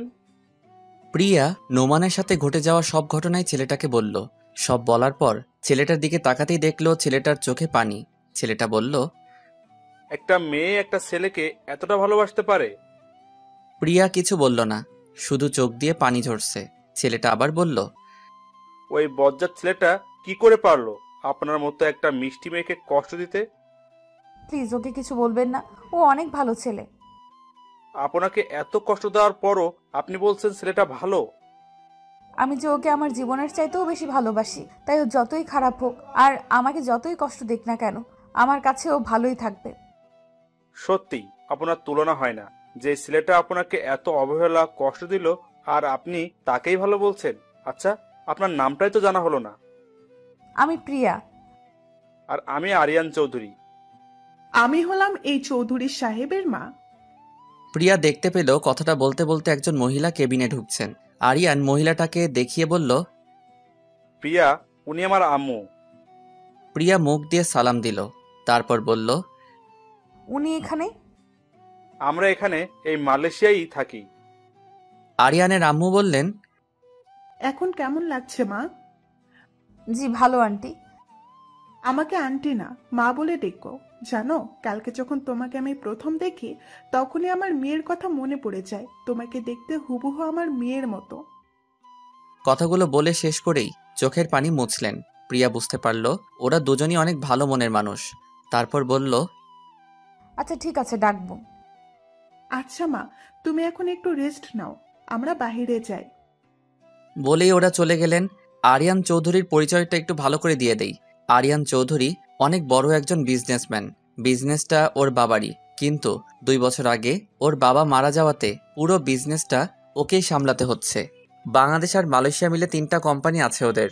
তাই আরিয়ান চৌধুরী মালয়েশিয়ায় পরিবার নিয়ে থাকে। পরিবার বলতে ওর মা আর ছোট্ট একটা বোনকে নিয়ে তার পরিবার। 7 দিন পর আজ প্রিয়াকে হসপিটাল থেকে বাড়িতে যাওয়ার অনুমতি দিয়েছে। কিন্তু প্রিয়া ভাবতে লাগলো তার তো কোনো বাড়ি নাই, সে এখন কোথায় যাবে? এসব ভাবছিল, তখনই আরিয়ান চৌধুরী ও তার মা ঢুকলো। আরিয়ান বলল, চলেন, আজ আপনাকে হসপিটাল থেকে ছেড়ে দিয়েছে। কিন্তু আমি কোথায় যাব? আরিয়ান অবাক হয়ে বলল, কোথায় যাবে মানে? আমাদের বাড়িতে যাবে। কিন্তু আমি আপনাদের বাড়িতে কোন পরিচয়ে যাব? আমার তো কোনো পরিচয়ই নেই। আরিয়ানের আম্মু বললেন, আমাদের বাড়িতে যেতে তোমার কোনো পরিচয় লাগবে না মা। আরিয়ান বলল, আম্মু, উনি যখন পরিচয় চাইছেন তাহলে ওনাকে একটা পরিচয় দিলে সমস্যা কোথায়? কি পরিচয় দিবি তুই ওকে? আমার বউয়ের পরিচয়। প্রিয়া অবাক হয়ে বলল, মানে? আরে আরে, আপনি এত ভয় পাবেন না। আমি আপনাকে সত্যিকারের বউ হতে বলছি না, শুধু আপনার পরিচয়টা হবে আপনি আমার বউ। কিন্তু আর কোনো কিন্তু না, এবার বাড়িতে চলুন। এবার আমার কথায় আসি। এদিকে আমি হাসপাতাল থেকে বাড়িতে এসে পাগলের মতো হয়ে গেলাম। প্রত্যেক দিন প্রিয়াকে খুঁজতে বের হই, কিন্তু কোথাও খুঁজে পাই না। সারা বাংলাদেশের অলি গলি সব খুঁজলাম, কিন্তু কোথাও খুঁজে পেলাম না। এভাবে প্রত্যেক দিন মেয়েটাকে পাগলের মতো খুঁজে বেড়াই। যে মেয়েটাকে আমি সহ্যই করতে পারতাম না, আজ সেই মেয়ের জন্যই প্রত্যেক রাত কান্না করে বালিশ ভিজাই। এইভাবেই প্রিয়ার অপেক্ষায় কেটে গেল অনেক নির্ঘুম রাত। কেটে গেল 5-5টা বছর। এর মধ্যে প্রিয়ার কথা প্রায় সবাই ভুলেই গেছে। সবাই বলছে প্রিয়া নাকি আর ফিরে আসবে না, ও নাকি মারা গেছে। চাচা চাচি অনেক কষ্ট করে হলেও সেটা মেনে নিয়েছেন, কিন্তু আমি এখনো প্রিয়ার পথ চেয়ে বসে আছি। আমার বিশ্বাস প্রিয়া একদিন না একদিন ফিরে আসবেই। এর মধ্যে আব্বু আম্মু অনেকবার বলেছেন যে বিয়ে করে নতুন করে জীবন শুরু করতে, কিন্তু আমি ওদের বারবার বলে দিচ্ছি যে প্রিয়ার অপেক্ষায় সারা জীবন পার করে দিতে পারবো। আজ আব্বু হঠাৎ রুমে এসে বললেন, তুই কি এভাবে জীবনটা শেষ করে দিবি? তোর কি মনে হয় মেয়েটা এখনো বেঁচে আছে? আর বেঁচে থাকলেও কি তোর জন্য বসে আছে নাকি? বেঁচে থাকলে হয়তো কারোর সাথে বিয়ে হয়ে সংসার করছে। আব্বু প্লিজ। তোকে আমি 2টা অপশন দিচ্ছি, বিয়ে কর, নয়তো চাকরি বাকরি কিছু একটা করে জীবন নতুন করে শুরু কর। কিছুক্ষণ চুপ থেকে বললাম, ওকে আব্বু, আমি চাকরি করব। আব্বু একটা স্বস্তির নিঃশ্বাস ফেলে চলে গেলেন। পরের দিন আমি একটা চাকরির ইন্টারভিউ দিতে যাই। ইন্টারভিউ দেওয়ার পর আমাকে কিছুক্ষণের জন্য ওয়েটিংয়ে রাখে। আমাকে কিছুক্ষণ পর আবার আমাকে ডাকে। আমাকে বলে, কংগ্রাচুলেশন, আপনার চাকরি হয়ে গেছে, কিন্তু সেটা মালয়েশিয়ায়। আপনার সব রেজাল্ট ভালো দেখে আমরা আমাদেরই একটা কোম্পানিতে ট্রান্সফার করে দেই। মালয়েশিয়ার কথা শুনে কেন জানি আমি হ্যাঁ বলে দেই। আমার কেন জানি মনে হচ্ছে মালয়েশিয়ায় কিছু একটা আছে। বাড়িতে এসে আব্বুকে বলতেই আব্বু অনেক খুশি হলেন। রাতের খাবার খেয়ে রুমে এসে ঘুমানোর চেষ্টা করছি, কিন্তু ঘুম আসছে না। বারবার প্রিয়ার সেই নিষ্পাপ হাসি চোখে ভেসে উঠছে। জানি শেষ রাত বা মধ্যরাত ছাড়া আমার ঘুম আসবে না। গত 5 বছর ধরে এরকমটাই হয়ে আসছে। হঠাৎ মোবাইলের আওয়াজে ভাবনার জগৎ থেকে বেরিয়ে আসলাম। মোবাইল হাতে নিয়ে দেখি সেই অচেনা নাম্বার থেকে আবার ফোন এসেছে। গত 5 বছর ধরে অনেকগুলো অচেনা নাম্বার থেকে আমার মোবাইলে ফোন আসে। ফোন রিসিভ করলে কেউ ওপাশে কিছু বলে না, শুধু আমি একটা ছোট্ট বাচ্চার হাউমাউ শুনতে পাই। অনেকবার বিরক্ত হয়ে অনেকগুলো নাম্বার ব্লক মেরেছি, কিন্তু কোনো কাজ হয় না। একটা ব্লক মারলে অন্য আরেকটা নাম্বার দিয়ে ফোন দেয়। প্রিয়া যদি আমাকে কোনোদিন ফোন দেয়, এই আশাতে সিমটাও পাল্টাতে পারি না। প্রথম বিরক্ত লাগলেও এখন কেন জানি আমার ওই পিচ্চিটার অস্পষ্ট ভাষা শুনতে ভালো লাগে, তাই এখন প্রত্যেকটা দিন ফোনটা রিসিভও করি। আজও ফোন রিসিভ করে হ্যালো বলার সাথে সাথেই সেই পরিচিত আওয়াজ শুনতে পাই। ওপাশ থেকে আব্বু আম্মু বলে অস্পষ্ট ভাষায় কি যেন একটা বলছে, কিছু বুঝতে পারি না, শুধু এই আব্বু আম্মু ডাকটাই বুঝতে পারি। আজকে আমি মালয়েশিয়ায় যাচ্ছি, বাড়িতে সবার থেকে বিদায় নিচ্ছি। আমার আব্বু আমাকে বিদায় দিবে এমন সময় জানি না আব্বু কেন ভেঙে পড়ল, হাউমাউ করে কান্না করে দিল। এই কয়েকদিন খুশি ছিল আমি মালয়েশিয়া যাব, আর আজকে আমার যাওয়ার সময় আব্বু হাউমাউ করে কান্না করতে শুরু করে দিল। আম্মুর থেকে বিদায় নিব, আম্মু মেনেই নিতে পারছে না। আম্মু পুরাই ভেঙে পড়ছে। আম্মুর কান্না দেখে আমি নিজেকে আটকে রাখতে পারিনি, আমি নিজেই কান্না করা শুরু করে দিয়েছি। আমার কান্না করা দেখে আমার আব্বু আম্মু দুজন আমাকে জড়িয়ে ধরে অনেক জোরে জোরে কান্না করা শুরু করে দিয়েছে। আমিও অনেক কান্না করতে লাগলাম। ওইদিকে সময় পেরিয়ে যাচ্ছে। যাই হোক, অনেক কষ্টে বিদায় নিলাম। আজ মনে হচ্ছে পৃথিবীতে আব্বু আম্মুই বেস্ট। সারা জীবন আব্বুকে ভয় পেতাম, আর আজকে মনে হচ্ছে আব্বুই সব কিছু। বোনের কথায় আসি, আমার বোন অবন্তী, জানি না ওর কি হলো। সবাইকে দেখতে পাচ্ছি কিন্তু অবন্তীকে দেখতে পাচ্ছি না। আম্মুকে কান্না করতে করতে জিজ্ঞাসা করলাম, আম্মু অবন্তী কোথায়? আম্মু কান্না করতে করতে বলল ওর নিজের ঘরেই আছে। আমি দৌড়ে গেলাম, যে দেখি আমার বোন অবন্তী বালিশের উপরে শুয়ে শুয়ে কান্না করছে। আমি অবন্তী বলে ডাক দেওয়ার সাথে সাথে উঠে আমাকে জড়িয়ে ধরে অনেক জোরে জোরে হাউমাউ করে কান্না করতে লাগলো। ভাইয়া, এই ভাইয়া, তুই কোথায় যাচ্ছিস? মালয়েশিয়ায় তোর বোনকে নিবি না? ঝগড়া করবি না আমার সাথে? আমাকে আব্বু আম্মুর কাছে বকা শোনাবি না? ভাই রে, তুই আমাকে ছেড়ে যাইস না, থাকতে পারবো না। ওরে আমি কি সান্ত্বনা দিব? ওর কথায় আমি নিজেকে আর কন্ট্রোল করতে পারিনি। আমি ওরে জড়িয়ে ধরে কান্না করা শুরু করে দিলাম। আমি বললাম, এই পাগলি, কান্না করস কেন? তোর ভাই কি একেবারে চলে যাচ্ছে নাকি আবার ফিরে আসবে? পাগলি বোন বলল, ভাইয়া তুই দেশে থাক, মালয়েশিয়া যাওয়ার কোনো প্রয়োজন নেই। আজ মনে হচ্ছে যার একটি বোন আছে তার কাছে আরেকটি পৃথিবী আছে। ওর কথা শুনে আমি আর সহ্য করে থাকতে পারলাম না, ওরে জড়িয়ে ধরে কান্না করা শুরু করে দিলাম। জানি না কেন চোখের পানি ধরে রাখতে পারি নাই। যাই হোক, অনেক কষ্ট অনেক অনুভূতি নিয়ে এয়ারপোর্টে চলে আসলাম। এয়ারপোর্টে এসে ওই দিন যেই লোকটা আমার ইন্টারভিউ নিয়েছিল সেই লোকের সাথেই আরও অনেকগুলো লোকজন দেখতে পেলাম।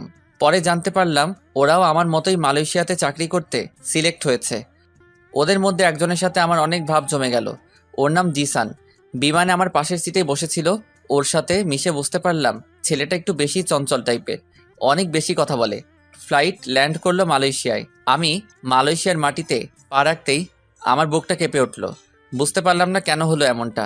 মালয়েশিয়া নামটা শোনার পর থেকেই আমার কেমন যেন অদ্ভুত একটা ফিলিংস কাজ করছিল। আমরা যে কোম্পানিতে কাজ করতে আসছি সেই কোম্পানিরই কয়েকজন লোক এসে আমাদের একটা হোটেলে নিয়ে গেল। আজকে রেস্ট নিয়ে কালকে থেকে অফিস। আমি হোটেলে এসে আমার রুমে ঢুকলাম, ফ্রেশ হয়ে বসে আছি। বসে বসে বোর হচ্ছি, তাই ভাবলাম শহরটা একটু ঘুরে দেখি। রুম থেকে বের হতেই জিসানের সামনে পড়লাম। জিসান আমাকে দেখে হেসে বলল, কি ভাই, কোথায় বের হচ্ছেন? আসলে রুমে বসে বসে বোর হচ্ছিলাম, তাই একটু ঘুরতে যাচ্ছি। আমিও সেম ভাই, চলেন আমিও যাব আপনার সাথে। তাহলে তো ভালোই হলো, আমাকেও একা একা ঘুরতে হবে না, চলেন। হোটেলের বাইরে বের হয়ে জিসানকে বললাম, কোথায় যাওয়া যায় বলেন তো? আমি তো এখানকার জায়গা তেমন চিনি না। আমি চিনি ভাই, চলেন ভাই আমরা এখানকার সবচেয়ে বড় শপিং মলে যাই। অনেক সুন্দর একটা শপিং মল, আমার একটা জিনিস কিনতে হবে। আচ্ছা চলুন। একটা ট্যাক্সি নিয়ে শপিং মলের সামনে এসে নামলাম। সত্যি শপিং মলটা অনেক বড় এবং সুন্দর। শপিং মলের ভিতরে ঢুকতেই আমার শরীরে একটা কঠিন ঠান্ডা বাতাস লাগলো, আর আমার বুকের ভিতর ধুকধুক করতে লাগলো।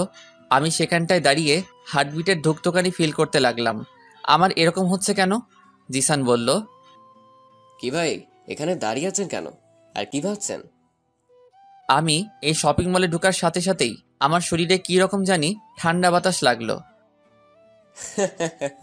আরে ভাই, এটা এসির বাতাস। না, এটা এসির বাতাস হতে পারে না। এসির বাতাস এত মোলায়েম আর কঠিন না, আর এই বাতাসটা একেবারে আমার বুকের ভিতর লেগেছে। আরে ভাই, কি সব আবোল তাবোল বলছেন? আমি জোরে একটা নিঃশ্বাস ফেলে বললাম, না কিছু না, চলেন। তারপর জিসানকে নিয়ে লিফটে করে শপিং মলটার 3 তলাতে উঠলাম। জিসান ঘুরে ঘুরে টি শার্ট দেখছে, হয়তো টি শার্ট কেনার জন্যই আসছে। আমি আর ওকে জিজ্ঞেস করলাম না। জিসান একটা টি শার্ট হাতে নিয়ে চেঞ্জ রুমে গেল। আমার একটা শার্ট অনেক ভালো লাগছে, সেই শার্টটাই নেড়ে চেড়ে দেখছিলাম। হঠাৎ আমার চোখ আটকে গেল একটা মেয়ের উপর। মেয়েটা আমার ঠিক উল্টো দিকে মুখ করে লিফটের সামনে দাঁড়িয়ে আছে। মেয়েটাকে আমার এত চেনা চেনা লাগছে কেন? আমি মেয়েটার মুখ দেখতে না পারলেও আমার কেন জানি মনে হচ্ছে মেয়েটা আমার অনেক দিনের চেনা কেউ। আমার হার্টবিট অনেক স্পিডে দৌড়াচ্ছে। দৌড়ে আমি মেয়েটার কাছে যেতে লাগলাম। আমি দৌড়ে মেয়েটার কাছে যাওয়ার আগে মেয়েটা লিফটে উঠে গেল। আমি লিফটের সামনে এসে দেখলাম লিফট লেগে গেছে। সেখানে দাঁড়িয়েই হাঁপাতে লাগলাম। হঠাৎ চোখ পড়ল পাশের সিঁড়ির উপর। আমি দৌড়ে সিঁড়ি দিয়ে নামতে লাগলাম। নিচতলায় আসতেই দেখলাম মেয়েটা শপিং মল থেকে বের হয়ে যাচ্ছে। আমিও দৌড়ে শপিং মল থেকে বের হতেই দেখলাম মেয়েটা একটা গাড়িতে উঠে গেছে। গাড়িতে কালো গ্লাস থাকাতে তখন আমি মেয়েটাকে দেখতে পাই নাই। গাড়িটা অনেক স্পিডে চলে গেল। আমি সেখানেই দাঁড়িয়ে রইলাম। পিছন থেকে জিসান ডাকতে ডাকতে আসলো। নোমান ভাই, এই নোমান ভাই। আমার পাশে এসেই হাঁপাতে লাগলো। আবার বলল, কি ভাই, শপিং মল থেকে এভাবে দৌড়ে বের হচ্ছিলেন কেন? পেছন থেকে আমি এত ডাকলাম, আপনি শুনলেনই না। পরে বলবো, এখন হোটেলে চলুন। সত্যি আপনি অনেক অদ্ভুত ভাই। চলুন। পরের দিন সকালে রেডি হয়ে অফিসে যাওয়ার জন্য হোটেলের বাইরে আসলাম। পিছন থেকে জিসান এসে বলল, কি ভাই, আমাকে ফেলেই চলে যাচ্ছেন? আমি ভাবলাম আপনি হয়তো নিচে আছেন, তাই আমি নিচে আসলাম। অফিসের বস এসে আমাদের নিয়ে গেল। অফিসে আসলাম।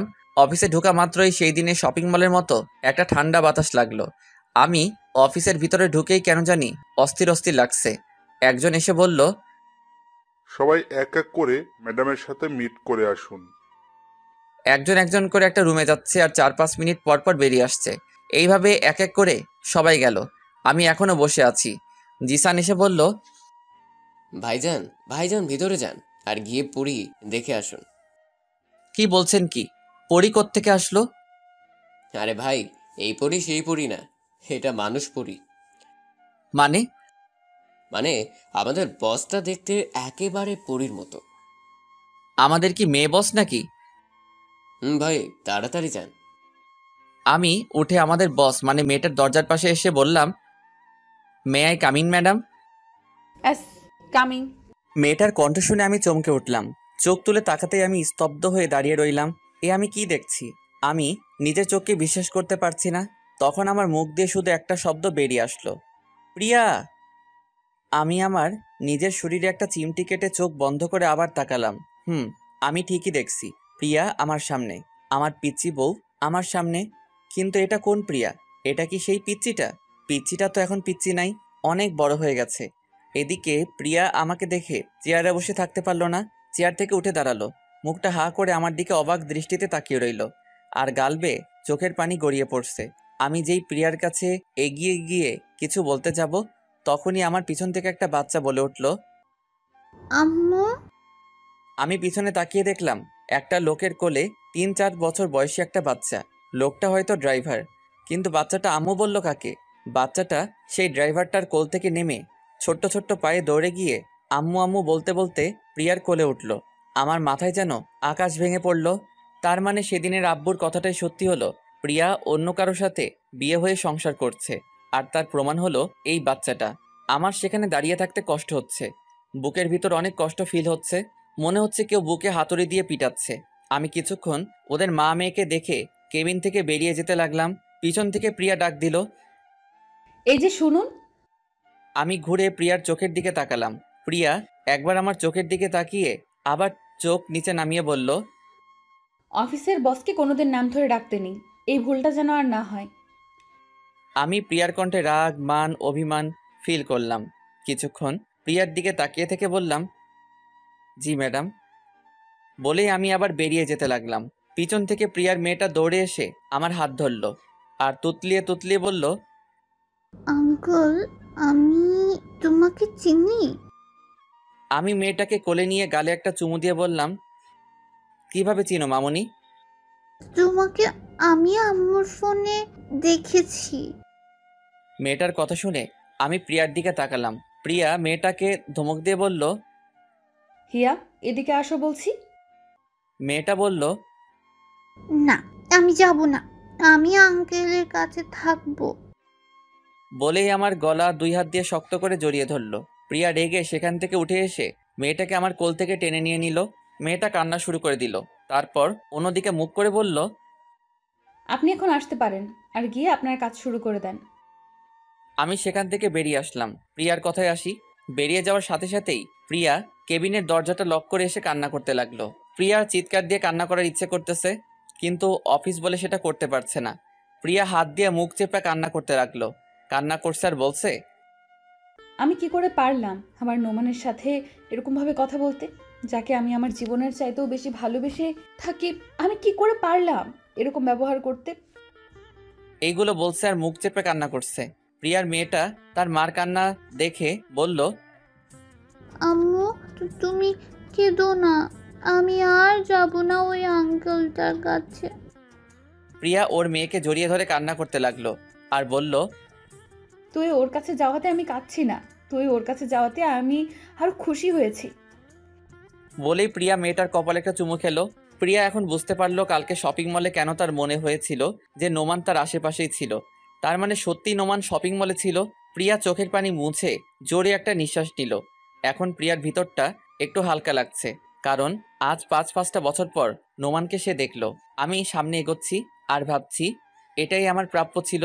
আমি মেয়েটাকে একসময় কত কষ্ট দিয়েছি, এখন মেয়েটার চেয়ে দ্বিগুণ কষ্ট আমি পাচ্ছি। হ্যাঁ, এটাই আমার প্রাপ্য।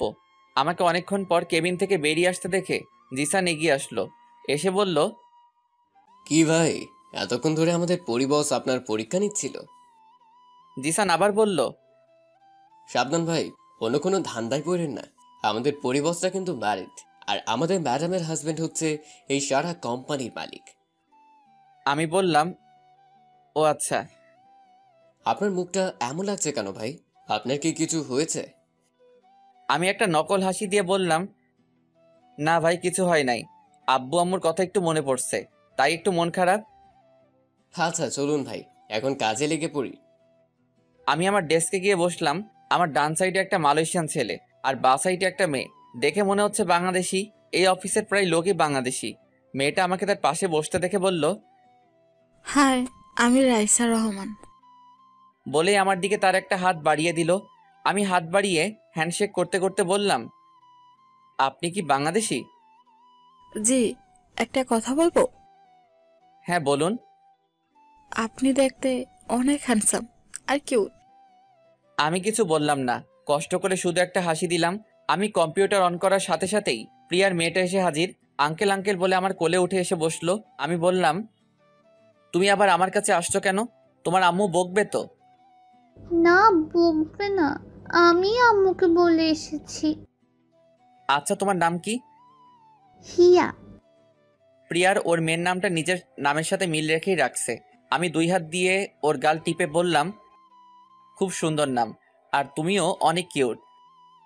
আঙ্কেল, আমিও তোমাকে এটা করি? বলেই ওর ছোট্ট ছোট্ট হাত দিয়ে আমার গাল টিপে ধরে হাসতে লাগলো।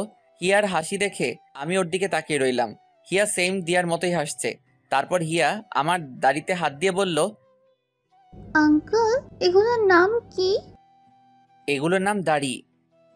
হিয়া নিজের গালে হাত নিয়ে মুখ গোমড়া করে বলল, আমার নাই কেন? হিয়ার কথা শুনে আমার হাসি চলে আসলো। আমি ওর কথা শুনে হাসতে হাসতে বললাম, তোমার কোনোদিনও উঠবে না মামনি, কারণ তুমি মেয়ে।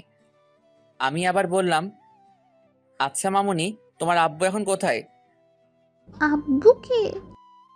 সে কি, তুমি তোমার আব্বুকে চিনো না? প্রিয়া এতক্ষণ দাঁড়িয়ে দাঁড়িয়ে ওদের কাণ্ড দেখছিল আর হাসছিল।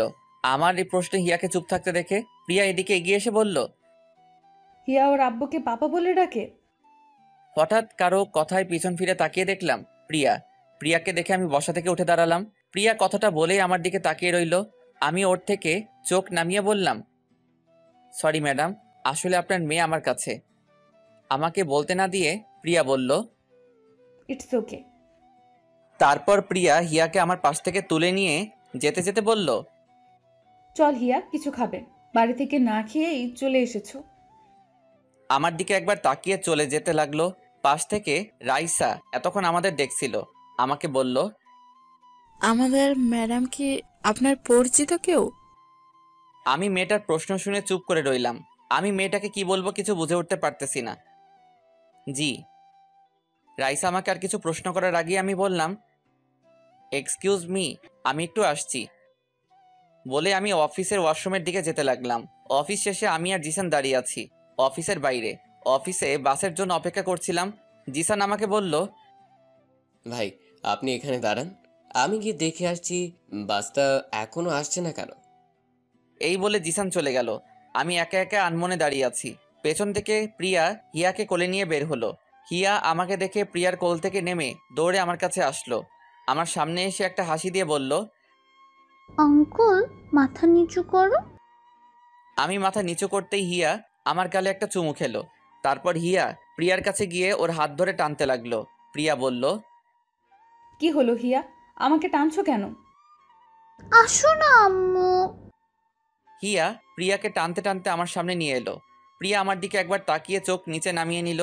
হিয়া বলল, আম্মু আঙ্কেলকে চুমু দাও। আমরা দুজনই দুজনের দিকে চোখ বড় বড় করে তাকালাম। প্রিয়া লজ্জায় লাল হয়ে গেল। তারপর হিয়াকে ধমক দিয়ে বলল, হিয়া এসব কি হচ্ছে? আমি প্রিয়াকে বললাম, প্লিজ ম্যাডাম ওকে বকবেন না, আমি ওকে বুঝিয়ে বলছি। আমি হাঁটু গেড়ে বসে হিয়ার গালে হাত দিয়ে বললাম, হিয়া মামনি শোনো, তোমার আম্মু তোমার আব্বুকে মানে তোমার পাপাকে ছাড়া অন্য কোনো ছেলেকে চুমু খেতে পারবে না।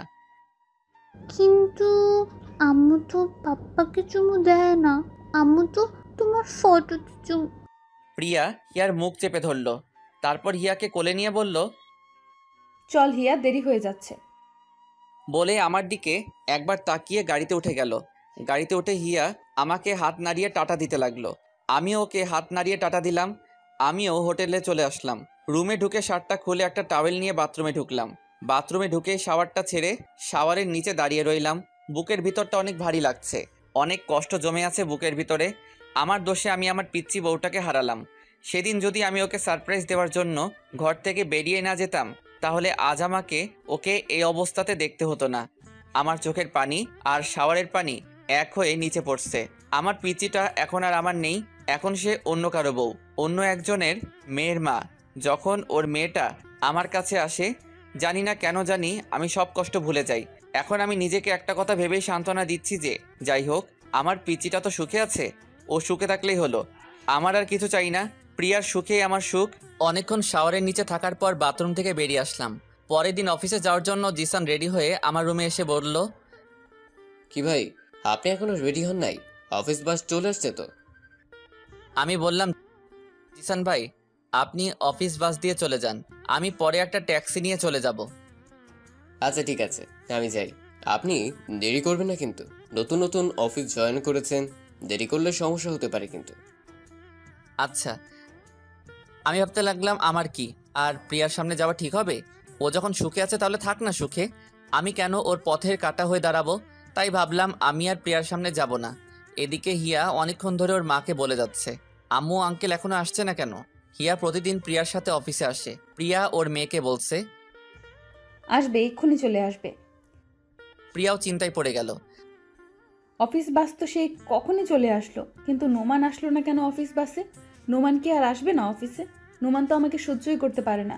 তাহলে কি আমার জন্য সে আর অফিসে আসবে না? আমি নোমানকে কি আমি আর দেখতে পারবো না? আমাকে সে আর দেখতে পারবে না, সে কথা মনে পড়তেই প্রিয়ার বুকের ভিতর ধুক করে উঠল। চোখ দিয়ে পানি বেরিয়ে আসলো। এতক্ষণ সে তার কেবিনের সামনে দাঁড়িয়েছিল।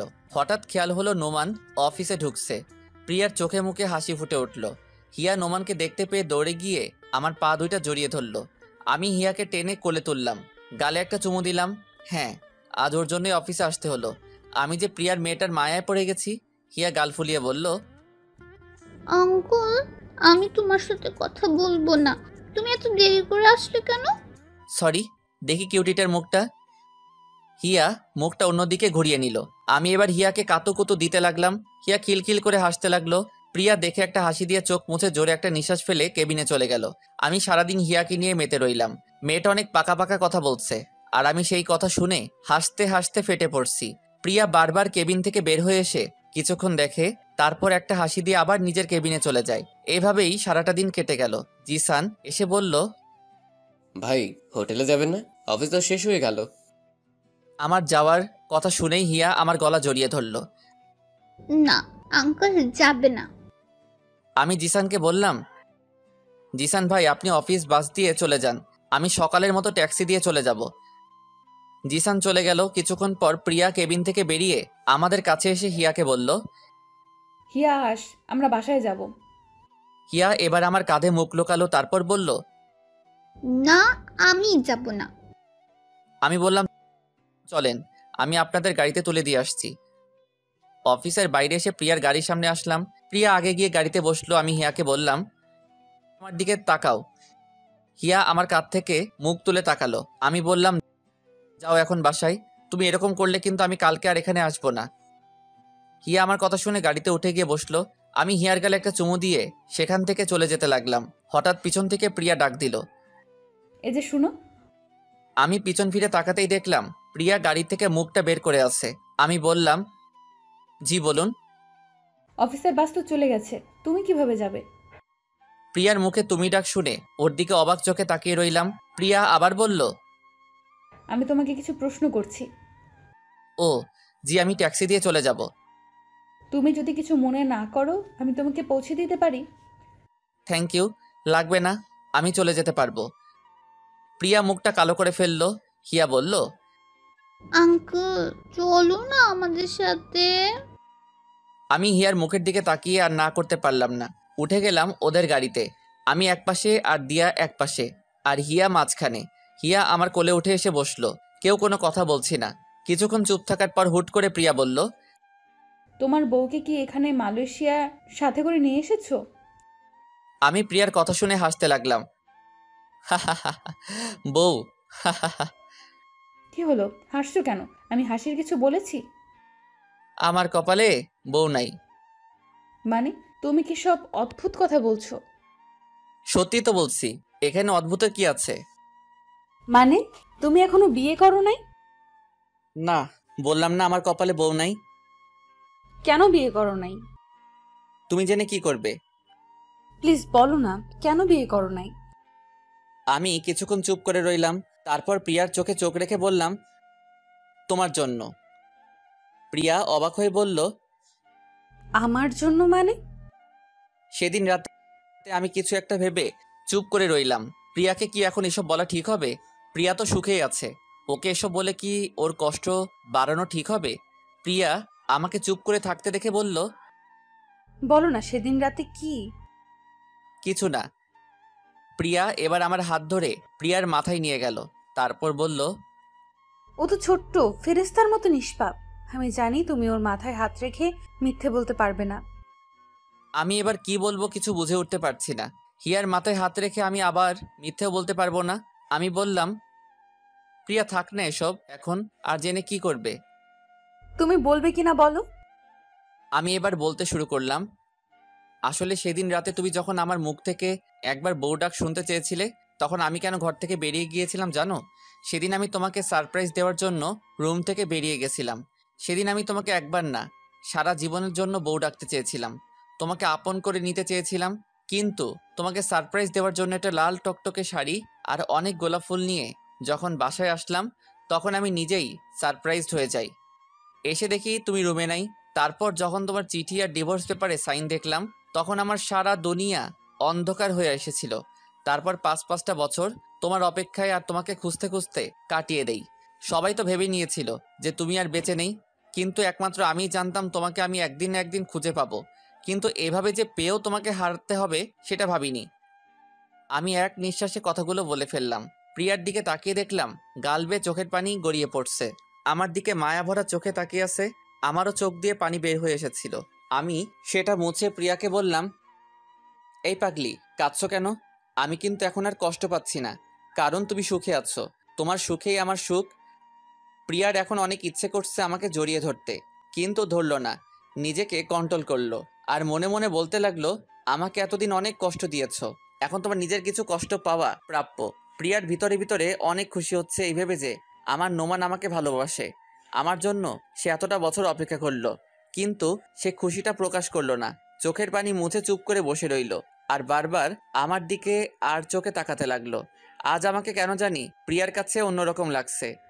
হিয়া আমার কোলেই ঘুমিয়ে পড়ল। আমার বুকে মাথা রেখে 2 হাত দিয়ে গলা জড়িয়ে ধরে ঘুমিয়ে আছে। আমি ওকে 2 হাত দিয়ে আঁকড়ে ধরে আছি। আমার হোটেলের কাছে চলে আসলাম। আমি হিয়াকে প্রিয়ার কোলে দিলাম। গাড়ি থেকে নেমে এসে আবার গাড়ির ভিতরে মুখ ঢুকিয়ে হিয়ার গালে চুমু দিবার জন্য মাথা এগিয়ে নিলাম। প্রিয়া কাঁধে মাথা রেখে ঘুমিয়েছিল। আমি যখন হিয়াকে চুমু খাওয়ার জন্য ঠোঁট এগিয়ে নিলাম, প্রিয়া ভাবলো আমি ওকে চুমু খাবো, তাই তার গাল এগিয়ে আনছিল।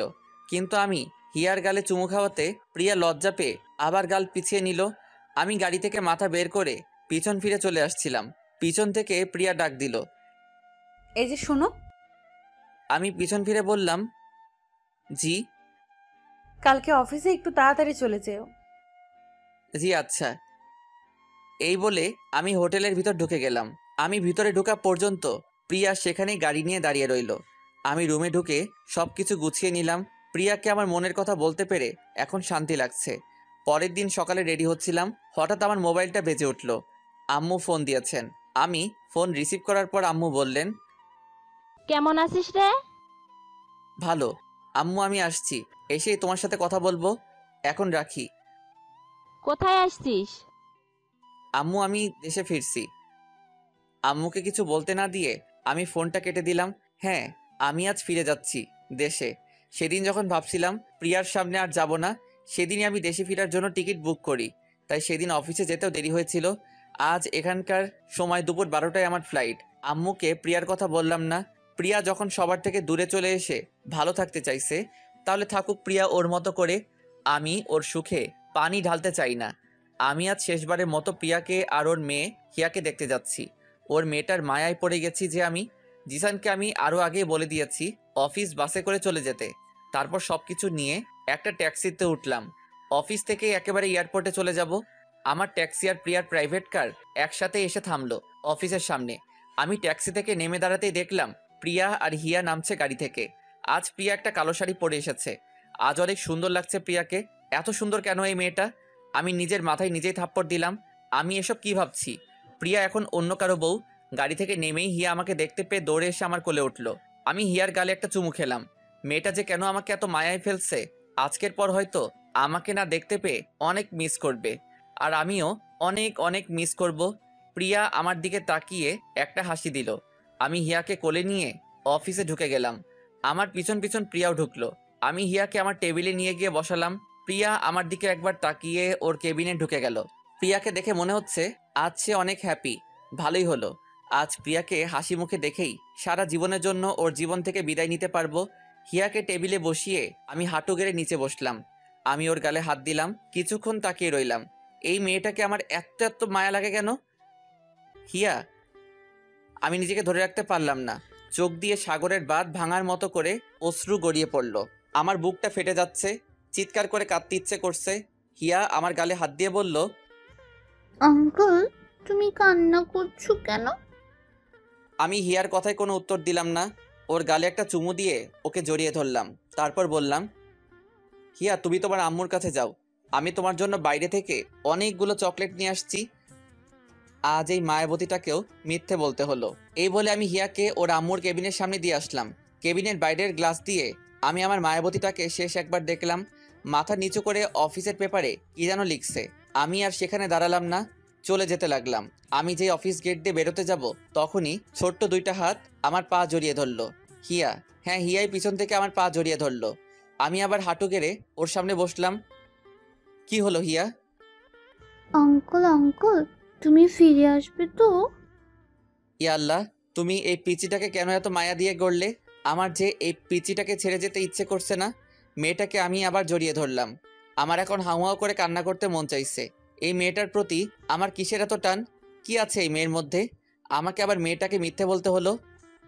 আমি আসছি মামুনি, এক্ষুনি আসছি। তোমার জন্য অনেকগুলো চকলেট নিয়ে আসছি। তাহলে তুমি কান্না করছো কেন? তোমাকে চকলেট আনতে হবে না আঙ্কেল, আমার চকলেট লাগবে না, তুমি যেও না। বলে আবার আমার গলা জড়িয়ে ধরলো। আমার চোখ দিয়ে অনর্গল বৃষ্টি ঝরেই যাচ্ছে, কিন্তু কোনো আওয়াজ করতে পারছি না। পৃথিবীর সবচেয়ে কষ্টের কান্নাই হলো নীরব কান্না। এই কান্নায় বুক ফাটে ঠিকই, কিন্তু মুখ ফোটে না। এখন সেই পরিস্থিতিতেই আমি আছি। আমি হিয়াকে আমার থেকে ছাড়িয়ে আরও একটা মিথ্যা বললাম। এই যে মামুনি, ওই যে দেখা যাচ্ছে দোকান, সেখান থেকে আমি আসছি। তুমি তোমার আম্মুর কাছে যাও। হিয়া মুখটা কালো করেই চলে গেল। আমি ট্যাক্সিকে বলেছিলাম আমি আসার আগ পর্যন্ত দাঁড়িয়ে থাকতে। ট্যাক্সিটা এখনো দাঁড়িয়ে আছে। আমি ট্যাক্সিতে উঠতে যাব, তখনই জিসান আমাকে ডাক দিল। এই যে নোমান ভাই। জিসান অফিস থেকে দৌড়ে বের হয়ে আমার কাছে আসলো, এসে বলল, কোথায় যাচ্ছেন ভাই? আমি জিসানকে জড়িয়ে ধরলাম। আপনি অনেক ভালো জিসান ভাই, এই কদিনে আমাকে অনেক আপন করে নিয়েছেন। আমি দেশে ফিরে যাচ্ছি ভাই। মানে এই তো কদিন হলো এখানে আসছেন। আমি আর এদেশে থাকতে চাই না ভাই, আসি ভাই, ভালো থাকবেন। এই বলে আমি ট্যাক্সিতে উঠে গেলাম। এদিকে হিয়া আমি চলে যাওয়ার পর ওর আম্মুর কেবিনে যায় নাই। আমি যেখানে বসে কাজ করতো সেখানেই বসে আছে। আধা ঘন্টা হয়ে গেল, আমি এখনো আসছি না। এদিকে প্রিয়া ভাবলো একবার ওদের দেখে আসি। প্রিয়া কেবিন থেকে বের হয়ে এসে দেখে হিয়া একা একা গালে হাত দিয়ে বসে আছে। প্রিয়া এগিয়ে গিয়ে বলল, তোমার আঙ্কেল কই গেছে হিয়া? আমার জন্য চকলেট আনতে গেছে, কিন্তু জানো আম্মু, আঙ্কেল সে কখন গেছে, এখনো আসছে না। আর জানো আম্মু, আঙ্কেল বাইরে যাওয়ার সময় অনেক কান্না করেছে। প্রিয়ার বুক ধুক করে উঠল। নোমান কান্না করলো কেন? তাহলে কি নোমান? প্রিয়া হিয়াকে কোলে নিয়ে জিসানের কাছে গেল। আমাকে সে অনেকবার জিসানের সাথে দেখেছে। জিসান প্রিয়াকে দেখেই বসা থেকে উঠে দাঁড়ালো। ম্যাডাম কিছু বলবেন? নোমান কোথায় গেছে? নোমান ভাই তো আজ দেশে চলে যাচ্ছেন। কি? এই বলে প্রিয়া হিয়াকে নিয়ে বেরিয়ে যেতে লাগলো। জিসান কিছুই বুঝতে পারল না। নোমান দেশে চলে যাচ্ছে শুনে তার ম্যাডাম কেন এরকম রিয়াক্ট করলো। প্রিয়া নিজের গাড়িতে উঠেই ড্রাইভারকে বলল, তাড়াতাড়ি এয়ারপোর্টে চলেন। প্রিয়াকে কান্না করতে দেখে হিয়া জিজ্ঞেস করলো, আম্মু তুমি কান্না করছো কেন? আর আঙ্কেল কোথায় গেছে? কোথাও যায় নাই মা, আমরা এক্ষুনি খুঁজে বের করব। বলেই হিয়াকে জড়িয়ে ধরে কান্না করতে লাগলো প্রিয়া। ড্রাইভারকে বলল, আর একটু জোরে চালান না।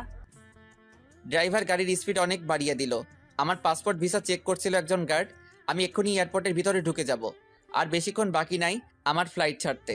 গার্ড আমার সবকিছু চেক করে বলল আমার সবকিছুই ঠিক আছে, আমি এখন ভিতরে যেতে পারি। আমি যেই ভিতরে যাওয়ার জন্য পা বাড়ালাম, হঠাৎ পিছন থেকে কে যেন আমাকে জড়িয়ে ধরলো। আমি পিছন ফিরে তাকাতেই দেখলাম প্রিয়া।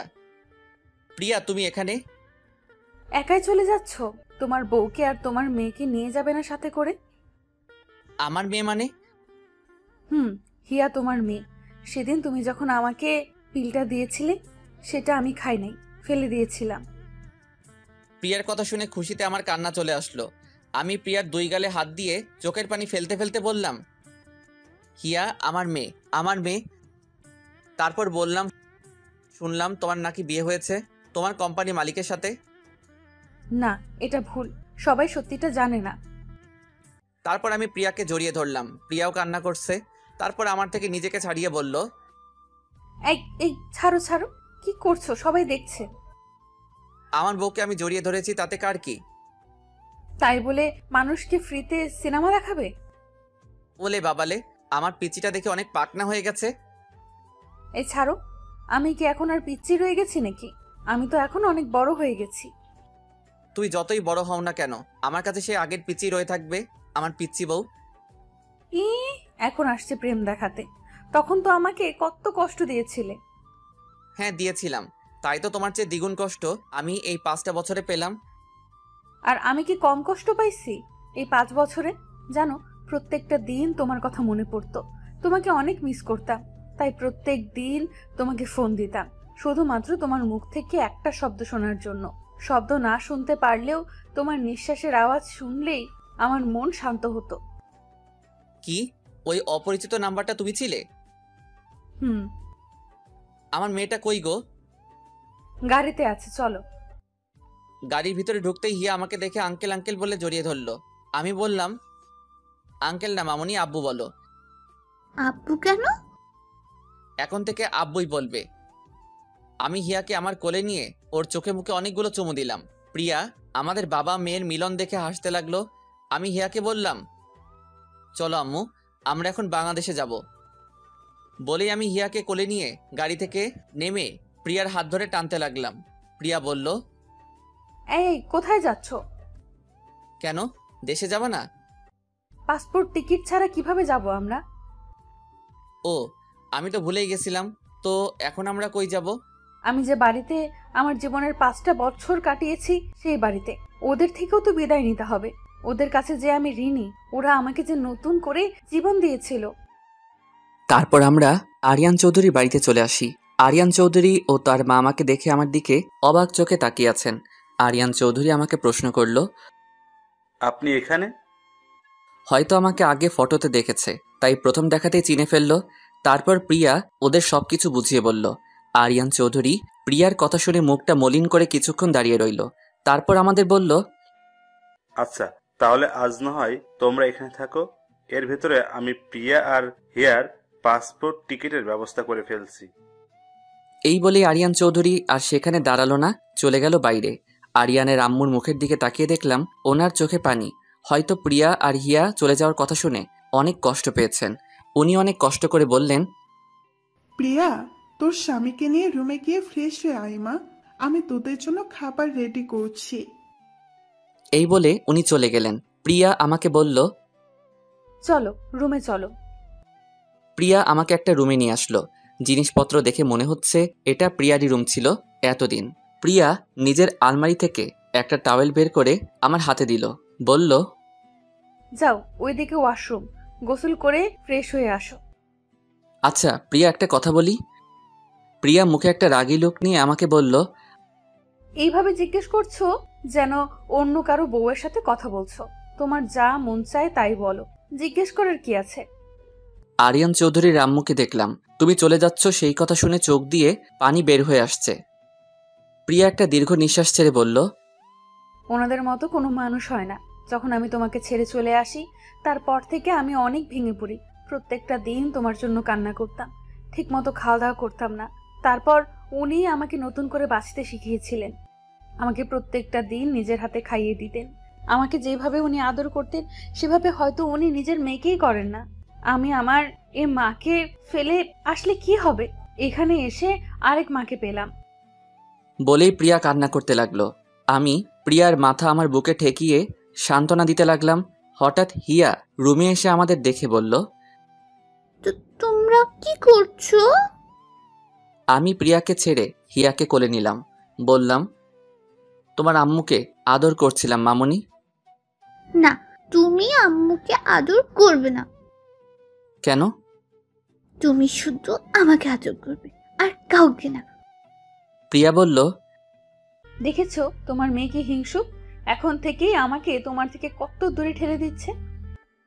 আমি প্রিয়ার কথা শুনে হাসতে লাগলাম। এইভাবে প্রিয়া আর হিয়ার সাথে খুনসুটিতে কেটে গেল সারাটা দিন। রাতে খাবার খেয়ে রুমে আসলাম ঘুমাতে। এখানে প্রিয়ার আজকে লাস্ট রাত, কালকে আমরা চলে যাব দেশে।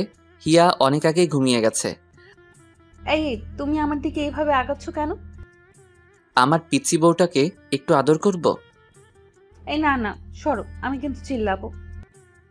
চিল্লাও, কেউ আসবে না। তুমি চিল্লালে আজ কেউ আসবে না, উল্টা ওরা আরো অন্য কিছু ভাববে। প্লিজ সরে যাও।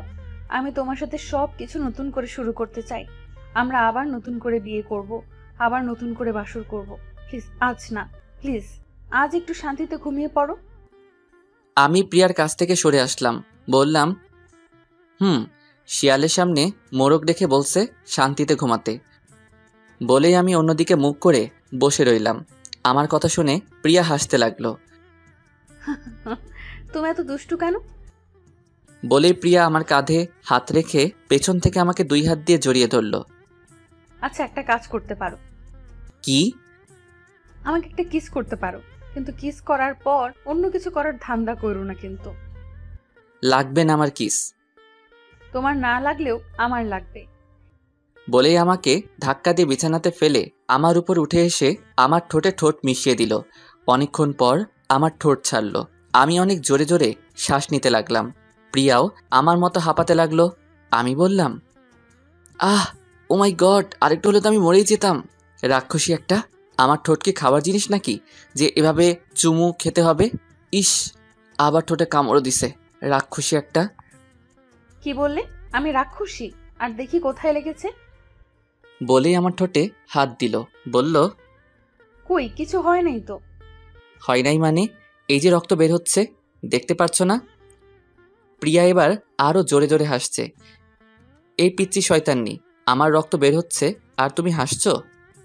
আরে পাগল, এগুলো রক্ত না, আমার লিপস্টিক। তুই আমাকে লিপস্টিক খাওয়াইছো, এখন যদি আমার পেট খারাপ করে? কিছু হবে না, এখন থেকে লিপস্টিক খেয়ে অভ্যাস করো, ভবিষ্যতে আরো অনেক খেতে হবে। এবার ঘুমাও। দাঁড়াও, আম্মুকে একটা ফোন দিয়ে নেই। আর তুমি একটা কথাও বইলো না, চুপ করে থাকো, আমি ওদের সারপ্রাইজ দিতে চাই। ফোন দেওয়ার সাথে সাথেই আম্মু রিসিভ করলেন। কি রে, তুই কখন আসবি? আমি সেই কখন থেকে তোর অপেক্ষা করে বসে আছি। আম্মু, আমি আজ আসবো না, কাল আসছি। কি হয়েছে রে, আজ আসবি না কেন? আম্মু, কাল এসে সব বলছি। আর শোনো, চাচা চাচিকে ফোন দিয়ে কালকে আমাদের বাসায় আসতে বলো। আচ্ছা। এখন রাখছি। প্রিয়া বলল, আমার কথা বললে না কেন? কালকে ওদের সবাইকে সারপ্রাইজ দিব। তোমাকে হঠাৎ দেখে সবাই চমকে উঠবে আমি জানি। আচ্ছা, এখন ঘুমিয়ে পড়ো।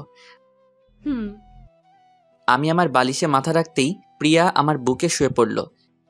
কি হলো, তুমি তোমার বালিশে ঘুমাও। প্রিয়া নিজের বালিশটা হাতে নিয়ে নিচে ফেলে দিল, তারপর বলল, আমার বালিশ নাই।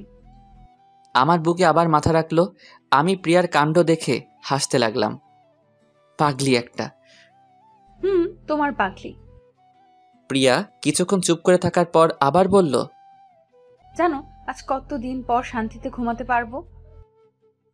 পাগলি ঘুমাও। বলেই আমি প্রিয়াকে 2 হাত দিয়ে শক্ত করে বুকে মিশিয়ে নিলাম। পরের দিন সকালে সবার থেকে বিদায় নিয়ে চলে আসলাম এয়ারপোর্টে। আরিয়ান চৌধুরীর বাড়ি থেকে আসার সময় আরিয়ানের মা আর প্রিয়া অনেক কান্না করছে। বিমানে বসে আছি, হিয়া আমার কোলে ঘুমিয়ে, আর প্রিয়া আমার কাঁধে মাথা রেখে ঘুমিয়ে আছে। বিমান বাংলাদেশ এসে ল্যান্ড করলো। আমি প্রিয়াকে ডাকলাম, এই প্রিয়া, প্রিয়া উঠো, আমরা চলে এসেছি দেশে। প্রিয়া চোখ মুছতে মুছতে আমার দিকে তাকিয়ে অপরাধীর ভঙ্গিতে বলল, সরি, তুমি হয়তো সারা রাস্তা একা একা বোর হয়েছো। আমার যে কখন ঘুম লেগে গিয়েছিল বুঝতেই পারিনি। এয়ারপোর্ট থেকে বের হতেই প্রিয়া জোরে একটা নিঃশ্বাস নিল। প্রিয়া বলল, কতদিন পর আমার দেশের সেই চিরচেনা গন্ধটা পেলাম, মনটাই ফ্রেশ হয়ে গেল। এখন চলো। প্রিয়া আর হিয়াকে নিয়ে একটা ট্যাক্সিতে উঠলাম। হিয়ার এখনো ঘুম ভাঙে নাই, এখনো আমার কোলেই ঘুমিয়ে আছে।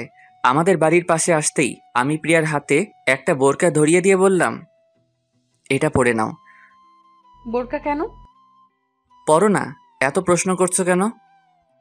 প্রিয়া আর কিছু না বলে বোরকা পরে নিল। প্রিয়ার চোখ দুইটা ছাড়া এখন আর কিচ্ছু দেখা যাচ্ছে না। হিয়াও জেগে উঠেছে। আমি হিয়াকে কোলে নিয়ে আমাদের ঘরের বেল বাজালাম। আম্মু এসে দরজা খুললেন। নোমান বাবা, তুই? বোরকা পরা প্রিয়াকে আর আমার কোলে হিয়াকে দেখে আটকে গেলেন। আবার বললেন, কি রে, ওরা কে? বলছি, আগে ঘরে তো ঢুকতে দাও। আমি ভিতরে ঢুকে দেখলাম আব্বু, চাচা, চাচি, অবন্তী, শিহাব সবাই ড্রয়িং রুমে বসে আছেন। আমাকে সবাই একসাথে প্রশ্ন করলেন যে ওরা কে। আমি প্রিয়াকে দেখিয়ে বললাম, ও আমার বউ। সবাই অবাক হওয়ার চেয়ে খুশি হলেন। আব্বু বললেন, নোমান, তুই শেষ পর্যন্ত বিয়ে করলি, এবার আমি শান্তি পেলাম। আম্মু প্রিয়াকে বললেন, মুখোশটা খোলো বৌমা, দেখি আমার বৌমা কত সুন্দর। প্রিয়া আমার দিকে তাকিয়ে চোখের ইশারায় প্রশ্ন করল, খুলবে কিনা। আমি মাথা নাড়িয়ে হ্যাঁ বললাম। প্রিয়া পিছনে হাত দিয়ে ফিতাটা খুলল। খুলে আস্তে আস্তে মুখ থেকে মুখোশটা সরালো। মুখোশটা মুখ থেকে সরাতেই সবাই চোখ বড় বড় করে প্রিয়ার দিকে তাকিয়ে আছে। প্রিয়াকে চিনতে ওদের কিছুটা কষ্ট হচ্ছে, কারণ এই 5 বছরে প্রিয়া অনেক পাল্টে গেছে। সবার চিনতে কষ্ট হলেও চাচা ঠিকই চিনে নিলেন। মুখ দিয়ে একটা শব্দ করলেন, প্রিয়া। চাচা দাঁড়াতে পারলেন না, সোফাতে বসে পড়লেন। চাচার মুখে দিয়া ডাক শুনে এবার সবাই চিনে গেল। চাচি দৌড়ে এসে প্রিয়াকে জড়িয়ে ধরে হাউমাউ করে দুজন কান্না করতে লাগলো। চাচা এখনো সোফাতেই বসে আছেন আর চোখ দিয়ে অনর্গল পানি ফেলছেন। এবার প্রিয়া চাচিকে ছেড়ে ওর আব্বুর দিকে এগিয়ে যেতে লাগলো। চাচার পাশে গিয়ে ধপাস করে বসে পড়ল চাচার পায়ের কাছে। চাচা প্রিয়ার থেকে মুখ ফিরিয়ে বসে আছেন। প্রিয়া এবার চাচার পা জড়িয়ে হাউমাউ করে কান্না করতে লাগলো আর বলতে লাগলো, আমাকে মাফ করে দাও বাবা, আমাকে তুমি মাফ করে দাও। চাচার পায়ে মাথা ঠেকিয়ে কান্না করছে। প্রিয়ার কান্না দেখে আমিও নিজেকে ধরে রাখতে পারলাম না।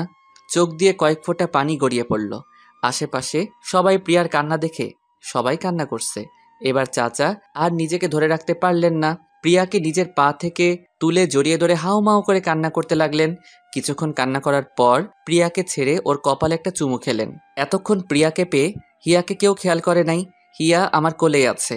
আম্মু বললেন, পিসি মিষ্টি মেয়েটা কে রে? আম্মু, ও আমাদের মেয়ে। আম্মু খুশিতে কান্না করে দিলেন। কি বললি? ও আমাদের দিদি ভাই। আম্মু। আম্মু হিয়াকে আমার কোল থেকে নিতে চাইলেন, কিন্তু হিয়া গেল না। আমি হিয়াকে বললাম, যাও মামনি, উনি তোমার দাদু। আমার কথা শুনে এবার হিয়া আম্মুর কোলে গেল। আম্মু হিয়ার চোখে মুখে অনেকগুলো চুমু খেলেন।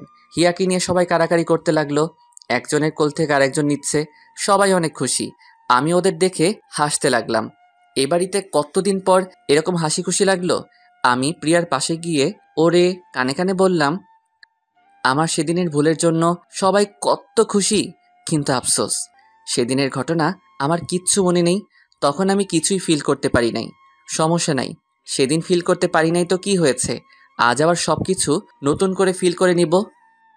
প্রিয়া লজ্জা পেয়ে বলল, এই সরো, তোমার কি লজ্জা শরম নাই? সবাই আছে তো। আরে আমি কি সবাইকে শুনিয়ে বললাম নাকি? আমি তো তোমার কানে কানে বললাম। রাতে কাজিয়ে এনে নতুন করে আবার আমাদের বিয়ে হলো। আজ আবার বাসরঘর সাজানো হলো। এই নিয়ে 3টা বাসর হবে আমাদের, কিন্তু ওই 2টা ছিল অপূর্ণ বাসর রাত। আজ হবে আমাদের আসল বাসর রাত। প্রিয়া আগে থেকেই বাসর ঘরে গিয়ে বসে আছে। আমি হিয়াকে খুঁজতে লাগলাম। আম্মুকে জিজ্ঞেস করতে বললেন অবন্তীর রুমে আছে। আমি অবন্তীর রুমে এসে বললাম, ওই হিয়া কই? এই যে ও ঘুমিয়ে আছে। আচ্ছা দে, আমি ওকে নিয়ে যাই। আরে ভাইয়া, না না, ও আমার কাছে থাকুক। তুমি যাও, গিয়ে তোমার কাজ করো। আমি আবার এখন কি কাজ করব? কেন ভাইয়া, আজ না তোমার বাসর রাত? বাসর রাতে মানুষ কি কাজ করে? ওই বুড়ি, এত পাকনা পাকনা কথা বলছিস কেন? কষিয়ে এক চড় মারবো। মারো মারো, যত খুশি মারো, তবে আজকের বাসর রাতটা ভালোভাবে কাটিও ভাইয়া। আবার? আচ্ছা ভাইয়া, আর বলবো না। হিয়ার দিকে খেয়াল রাখিস। রাখবো ভাইয়া, তুমি টেনশন করো না, তুমি তোমার কাজ করো। খারা, তোরে তো। সরি ভাইয়া, সরি সরি সরি। আমি অবন্তীর মাথায় একটা থাপ্পড় দিয়ে বেরিয়ে গেলাম। আমার রুমের দরজার পাশে এসে দাঁড়িয়ে আছি। ভিতরে ঢুকতে কেন জানি আমার ভয় করছে। বুকে 3বার থুতু দিয়ে রুমে ঢুকেই গেলাম, কিন্তু প্রিয়া কই গেল? ভাবলাম বাথরুমে হয়তো গেছে, কিন্তু বাথরুমের পাশে গিয়ে দেখি দরজা খোলা, ভিতরে কেউ নাই। আমি এবার প্রিয়াকে ডাকতে লাগলাম, এই প্রিয়া, প্রিয়া, এই বউ, এই পিচ্চি বউ, এই পিচ্চি শয়তানি, কই গেলা? হঠাৎ প্রিয়া বেলকনি থেকে দৌড়ে বেরিয়ে আসলো, এসে আমার সামনে দাঁড়ালো। আমি বললাম, তুমি বেলকনিতে ছিলে? এতক্ষণ ধরে ডাকলাম, শুনলে না কেন?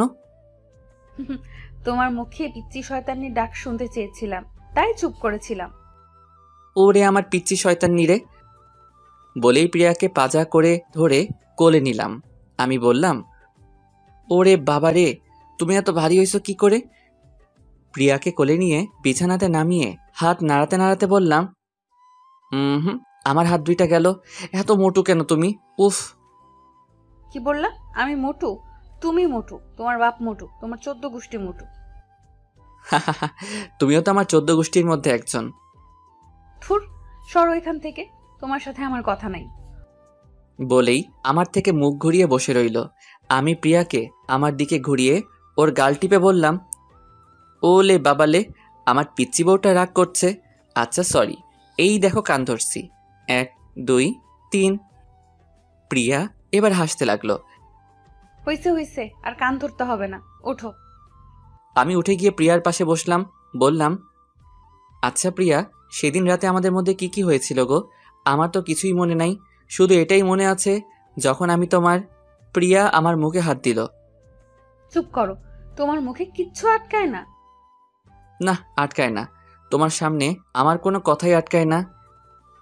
আমার একটা তোমার মতো কিউট বাবু লাগবে। লজ্জায় লাল হয়ে বলল। আমি মজা করে বললাম, তো আমি কি করতে পারি? প্রিয়া এবার রেগে গিয়ে বলল, কি করবে মানে? তুমি জানো না কি করবে? না, আমি তো জানি না কি করব, তুমি বলে দাও কি করতে হবে। যাও খবিস কোথাকার, আমি বলতে পারবো না। তাহলে আমিও কিছু করতে পারবো না। তোমাকে কিছু করতে হবে না, আমিই করছি। বলেই আমাকে ধাক্কা দিয়ে বিছানাতে ফেলে দিল।